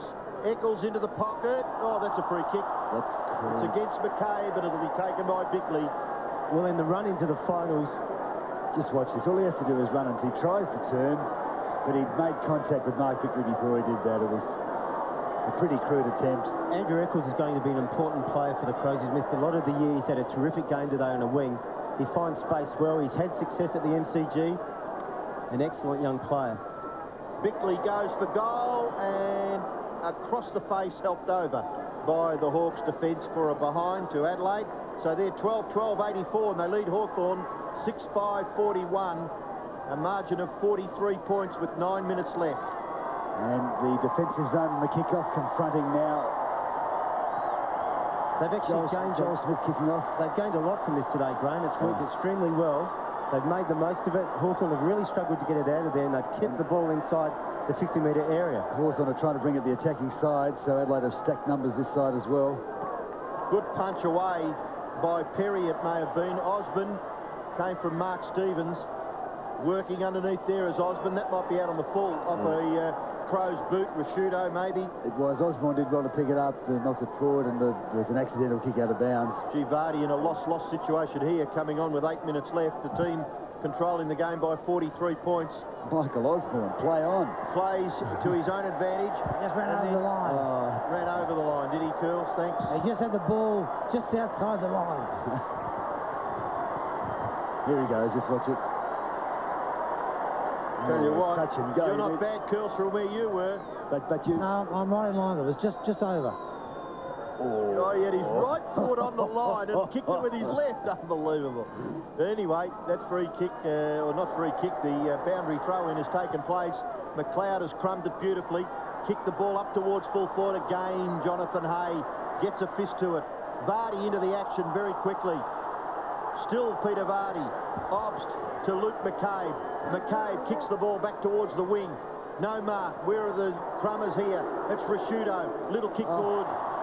Very good. Well, Johnson has marked. Robert, they've been very good in the air today. Guys like Hewitt, Stevens and Perry, Bassett in the back half as well. They're always making a contest. Burton and Biglan's both getting ready to come back on. With that kick, that educated kick from Mark Rashudo, you wonder how he missed the goal, don't you? You know, earlier in the quarter when he ran in and couldn't drop it on his boot with any precision. Different pressures, different balance. The man with the ball now is an important player for this side. He can go back and do a job, and he finds space inside 50 and kicks goals. Not a goals. bad kick either. Good distance, wasn't it, Tony? Just amazes me how he can find space all the time. 2 goals, 1 to Kane Johnson. Some real depth in the Adelaide team at the moment, as we can see. And then we see Burton and Biglan's waiting to come back on. You'd have to, with 7.5 minutes to go, you'd have to say, why? They've had a good solid first half. You bring them on for another 7 minutes when the team is pretty much in control. Let Ben Marsh have a good hit out. Joel Smith to himself, and then out towards the one-on-one, which was Loney and Edwards. Ball to the back. Rock, back to Loney. Nice hand pass to Lord. Lord should go very long and try and clear the players back there. In his endeavours to get distance, he hooked a kick. Smart would be reasonably satisfied.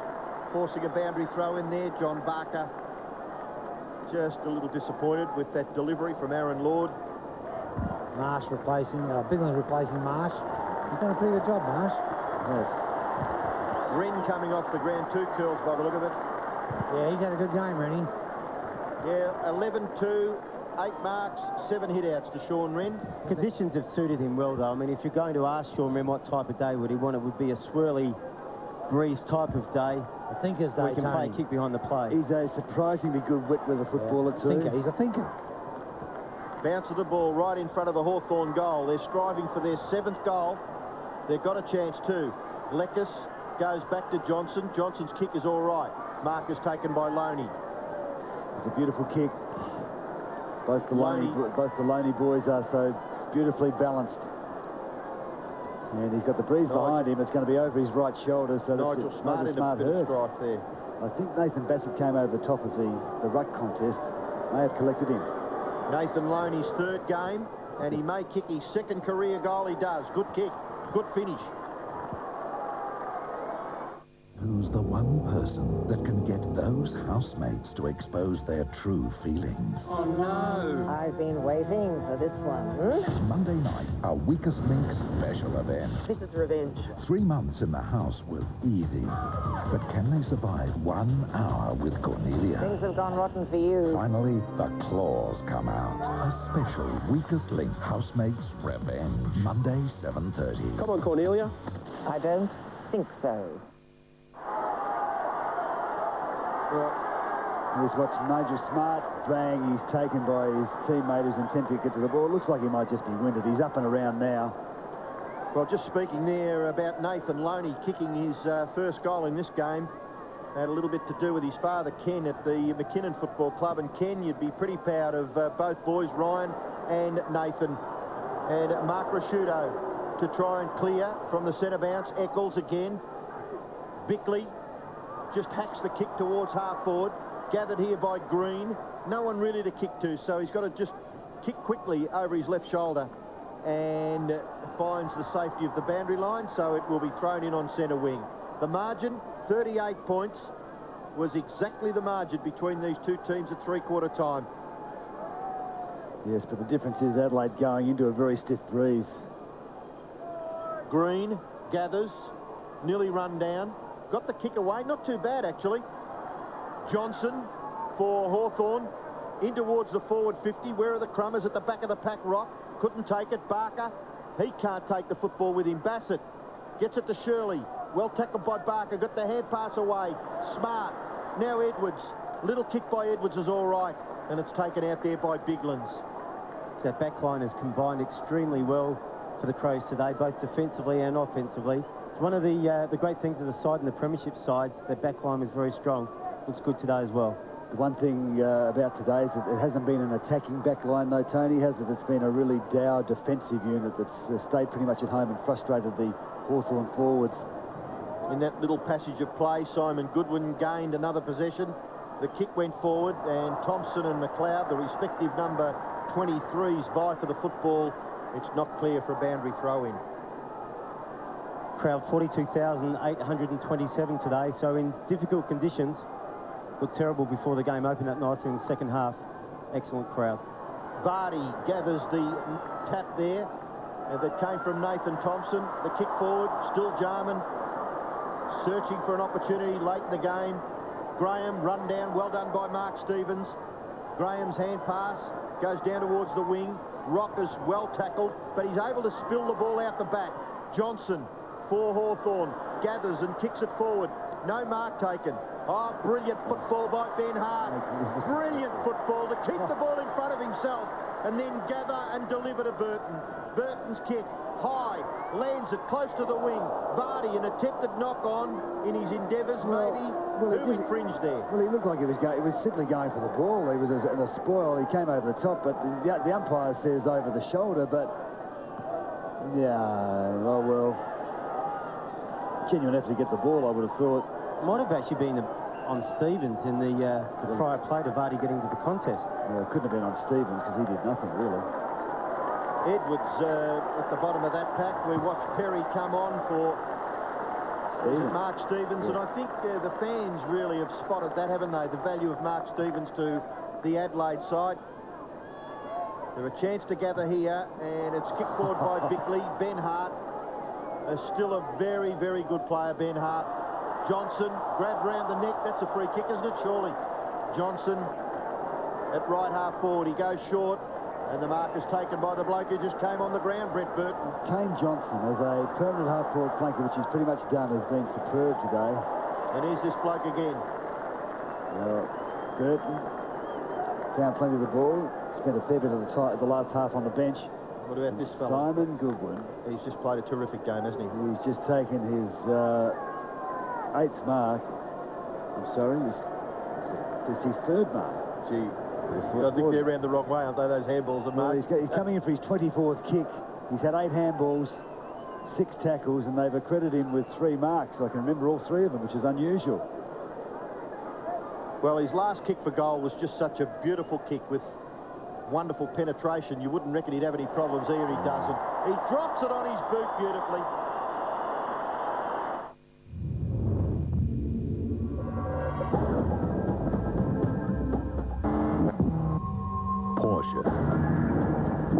Audi, BMW offer a Tiptronic-style transmission, as does an Australian-constructed high-performance car. Magna VRX with sports mode. Big individuals, Eccles 17 possessions, Rashudo 24, Johnson 20, Bickley 22, Burton 19, McLeod 20, 19 to Edwards, 17 to Bassett, 16 to Hewitt. Individuals for Adelaide. On the other hand, the Hawks, well, they've only got 4 or 5 with double-digit kicks in their team. And all of that amounts to a big difference on the scoreboard. The Crows have had 14 more scoring shots than the Hawthorn side, 26 to 12. I mean, Robert, one of the things about Hawthorn, you know, with Chick and Crawford out, you've got 2 quality midfielders amongst the best in the competition not out there. You throw them into the side, and the whole dynamics of who places pressure on who changes. The Hawks have been forced to go defensive to a degree because they've got quality midfielders out of the side. I think another player that they definitely need in their best 22 is Ben Dixon. Gee, that was a good mark, wasn't it? Mark. Terrific mark taken by Rawlings. Well, Rawlings and Hay. Yeah, Hay's been sensational. Rawlings has had a great battle with Mark Stevens. This young fellow is a bit of a ball magnet. Johnson gathers and then kicks down towards the wing where Rock takes the mark. 6 minutes left. Crows fans here at Football Park are pretty aware that the result is not in doubt. They're in the finals. It didn't look likely. It looked unlikely 4 weeks ago. Now it looks as though it should never have been in doubt. Well done by Osborne there, Graham. And it's going to result in a goal to Stephen Green. The Hawks get one back. Well, it's a good result for young Stephen Green. And young Osborne as well, playing his first game. And as we mentioned before, did the hard work, got it out to Crody. And Greenie running forward off the wing. He's been busy since he's come on in the second quarter. The goal caps off a pretty busy game for him. He's 13 possessions in the time he's been on, and he's a young fella. Father-son pick, and he'll get better and better as the years progress. A good learning curve, I'm sure, for young players coming over here to Football Park, as it was in days gone by, players travelling across the Nullarbor to play the West Coast when the West Coast were on top of everything. I'm sure that coaches would come back having taught players a terrific lesson. And this is Byrne. Goodwin again. Vardy. Perry. Left foot kick by Perry, lands the ball in the pocket, and the mark is taken back there by Rawlings. Saw Peter Vardy involved twice in that movement as well. Another player, along with Eccles and Burton, who have missed a lot of games during the year, but are quality players, premiership players, 2 of them, will be important come finals time this year.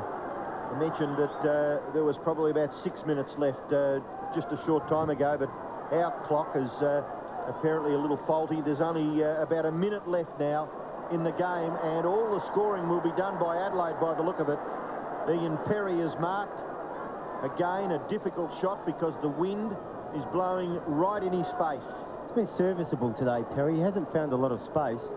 One thing about him, though, he does contest hard, and that's why he's in this side. He makes the contest inside 50, brings the ball to the ground for the Crumming players. Good kick. Lands the ball just the other side of the goal square. Jarman. Oh, dear me. He would have got a little excited there if he'd have been able to pop that one through, Tony. Huh? It hasn't been a big day for Darren. He's been frustrated. Yeah, he has been. Needs something to give him a lift. Gee, nothing for Rawlings. He's got to go short, and it's okay. The mark is taken by Barlow in front of Ben Hart. Barlow is one of the goal contributors from a Hawthorn point of view. They've been few and far between. Aaron Lord has kicked a couple, and the singles have come from Thompson, Barker, Nathan Loney, Stephen Green, Chris Barlow, and Michael Osborne. Adelaide go back in towards half forward, gathered by Jarman. Handball off. Ben Hart kicks it forward, and there is the siren. So the Hawthorn fans would be a little disappointed. They've watched one of their former stars coach the Adelaide Crows into the finals for the year 2001. and typically serious and stoic. It's been a hard year for Gary Ayres, but they have responded for him in the best possible way over this last month. They are playing tough, aggressive football as they did all year, but there's an attacking flair and a balance about them which looks a bit ominous coming into the finals. First time ever that two South Australian teams in the finals in the 1 year. Port Adelaide already up there and the Crows with them now. So the Hawks go out of the top 4 for the first time since round 1. They went down fighting. It was a good toss for Adelaide to lose as it turned out. They kicked 3-6 into the breeze of the last quarter to 4 goals. Let's go down and join Neil Curley. Yeah, thanks, Bruce. Well, Simon, it was such an important game and the team came up the goods. Yeah, you know, we've been working on that over the last month. These crunch games, you know, we just want to win them all, and, you know, we're hungry at the moment. From a personal point of view, you seem to be coming into your very, very best. Another great game today. Yeah, you know, it's great drifting forward and getting a few goals, but, you know, you've got 22 contributors, you know, the last 4 weeks, and it's fantastic to have so many blokes contributing. Guys, Eccles came on today, gives you another one. Burton's starting to find touch. You boys are priming yourself up pretty good. Yeah, no, we're feeling pretty confident about ourselves. You know, we've just got to remain focused, and, you know, we've got another week to go before, you know, we're going to the final, so we're just about to get there. And you're going to taste final success again. Oh, it's fantastic. All the best. Back to you, boys. It's only the 4th time the Crows have been in the final since they came in 1991, so 2 premierships in 97, 98. Cornsey, you took them to a preliminary final in 1993. So it's been they haven't done it every year. I mean, this is a real big moment in the lives of these young players, and I think for the fans here as well. Well, and the players acknowledging that this is possibly the last game they play at Football Park unless they get a home final. They've wandered over to the members and given them a wave. The members have responded as well, but there's lots of work to be done here, Bruce. Finals are a huge adventure, and Malcolm Blight took them on a fantastic journey, and a lot of the players here were part of that, and they'll understand that there's nothing special about finals if you approach them the right way. If you can succeed in them, you can make them truly special. Let's go down to Neil Curley. It's a great day for Gary Ayres, Curls. Yeah, thank you, Bruce. Well, Gary, this has been on your mind, this one. This was your must-win game. Yeah, it was, Neil. Obviously, the results that occurred yesterday with Carlton and Collingwood, and obviously last night with the Power and the Bulldogs, this was a must-win, and, you know, we achieved that in probably workmanlike fashion, I suppose. We dominated, I think, in general play, but, look, I'm happy that we've won, and hopefully we can get some momentum. I said to Simon Goodwin, you've got some options coming back. Some of the players are giving you out of depth. Yeah, they do, and I thought Kane Johnson going into the forward line too was a move that we got some positivity out of, so we can keep those options available to us. Perhaps it makes it a bit more difficult for the opposition to cover. Well done, all the best. Thanks, Gary.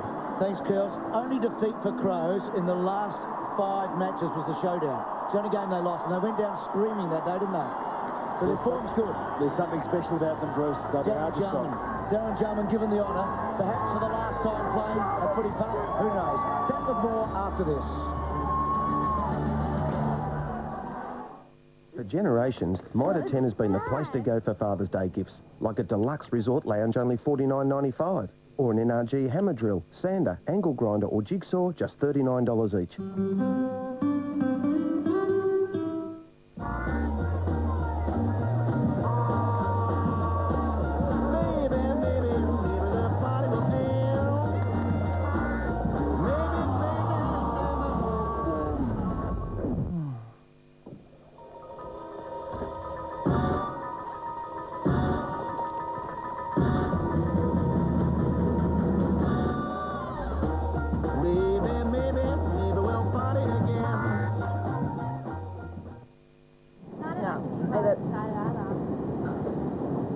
Are your rice crackers boring the pants off you?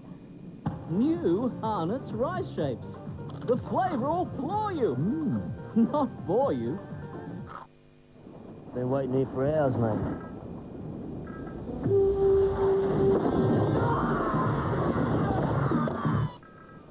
I don't reckon we need some of those Viking bars. You got the keys? Yeah.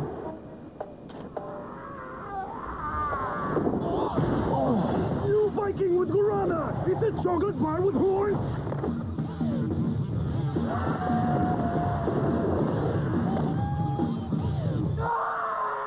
Worried about hair loss?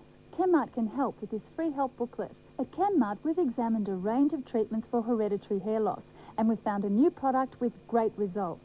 Regain Extra Strength. Its medically proven formula revitalises hair follicles. Simply apply Regain to the scalp twice daily, and in 4 out of 5 cases, positive results may be seen in just 8 weeks. Regain Extra Strength, the effective hair loss treatment. And remember, when it comes to your health, Chemmart can help. The car's like new. Andy didn't lose his rating 1. At Amy, if you've held a rating 1 for the last 3 years, you keep it for life. So call Amy. Impulse Roller Shutters introduces the new modern half-round pelmet box. And to celebrate, Impulse Roller Shutters is giving you 12 months to pay. Buy this month and pay nothing for 12 months. Even better, order 3 or more Impulse Roller Shutters and get 1 free. What? You heard right. Buy new Impulse Roller Shutters now and get 12 months interest-free. Order 3 or more and get 1 free. Impulse Roller Shutters, can I help you? For serious savings, call Impulse Roller Shutters now on 133340. That's 133340.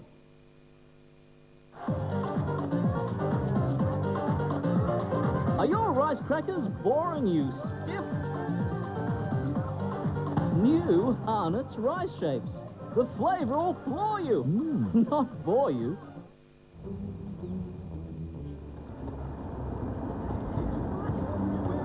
G'day, Larry.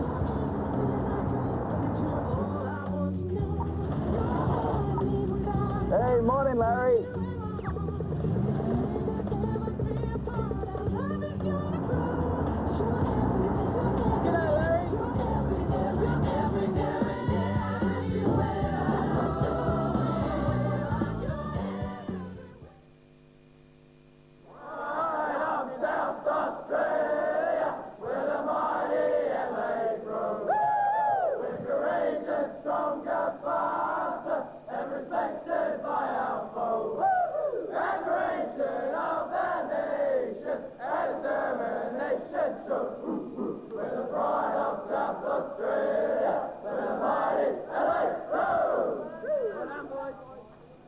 So terrific effort by Adelaide. They set it up early. They had a lot more shots and kicked 3-6 into the breeze in the last quarter to 4 goals and go through to the finals with a fair bit of momentum at the moment. 91 over 53. Cornsey was a really solid performance. We'll come back with your votes and look at the ladder in just a moment. But let's go to Colonial and have a look at the second half highlights between the Demons and also the Dockers. And I think Russell Robertson takes a beauty.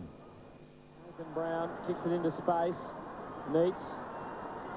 McDonald. Oh, they line up. And that man will get another chance. Goal square. And just have a shot. Yes, it's 14 points at the moment. And now it's 20.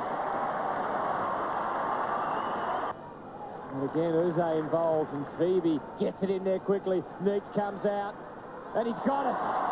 Wonderful mark from David Neats. More conventional shot at goal coming up for David Neats than the last one out of the air. And a better result. Kicked it beautifully. Good point. Tarkin Lockyer is pretty good too. Okay. Any more? Tony Lockett. Here's another. McDonald. Oh, that's beautiful footy. Swartz. Cooking again. So Brad Green looking for his second goal. And he's put it through. Here's a great kick. Closing stages of this game, which has been a... Oh, well done. Well done, That's good hands by Brown. Yeah, He's a good okay. talent. And they might get something out of moving him forward too. That's a good strong lead from Daniel Shell. Shell's kicking at goal has been one of his weaknesses of the year, but he's got that one through okay. To throw that full back maybe. Oh, no! What was that? Russell Robertson. Trademark grab. Not a bad grab there, Cornsey. Melbourne in the end, 16-18 to 12-7. It's been a lost season for the Demons, hasn't it? Season destroyed by internal politics and bickering. OK, let's have a look at your votes. I've got a feeling who might get the 3. How have you gone here, Graham? Simon Goodwin, there's no doubt about that. He had a sensational game, just kept getting the ball. Kane Johnson, mainly half-forward flank, but he was busy, he was clean, and a couple of goals. And Jonathan Hay for a superb job on Darren Jarman, snuck into the third position. Terrific matchup by Peter Schwab to put Hay on Jarman. Now, the ladder, Adelaide are safe in the 8. There's nothing that can happen to them. And you look at the ladder, 7 of the teams in the 8 have got momentum at the moment. The only one that hasn't really, I guess, is the Hawks, and they're undermanned. They might get a few players back, but they'll need to find something in a big hurry, because if they go into the finals with losing form, it could be a fairly quick exit for them.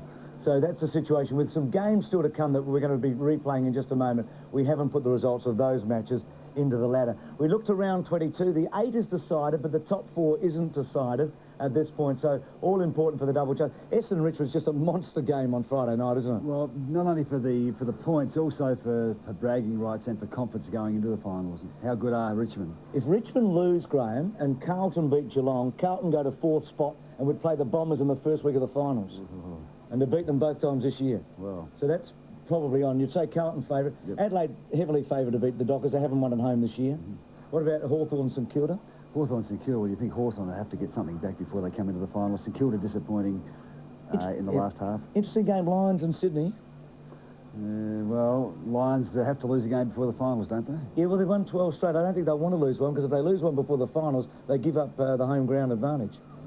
So they wouldn't want to do that, that's for sure. So that's the situation. Good game and a good result for Adelaide, wasn't it? Great day.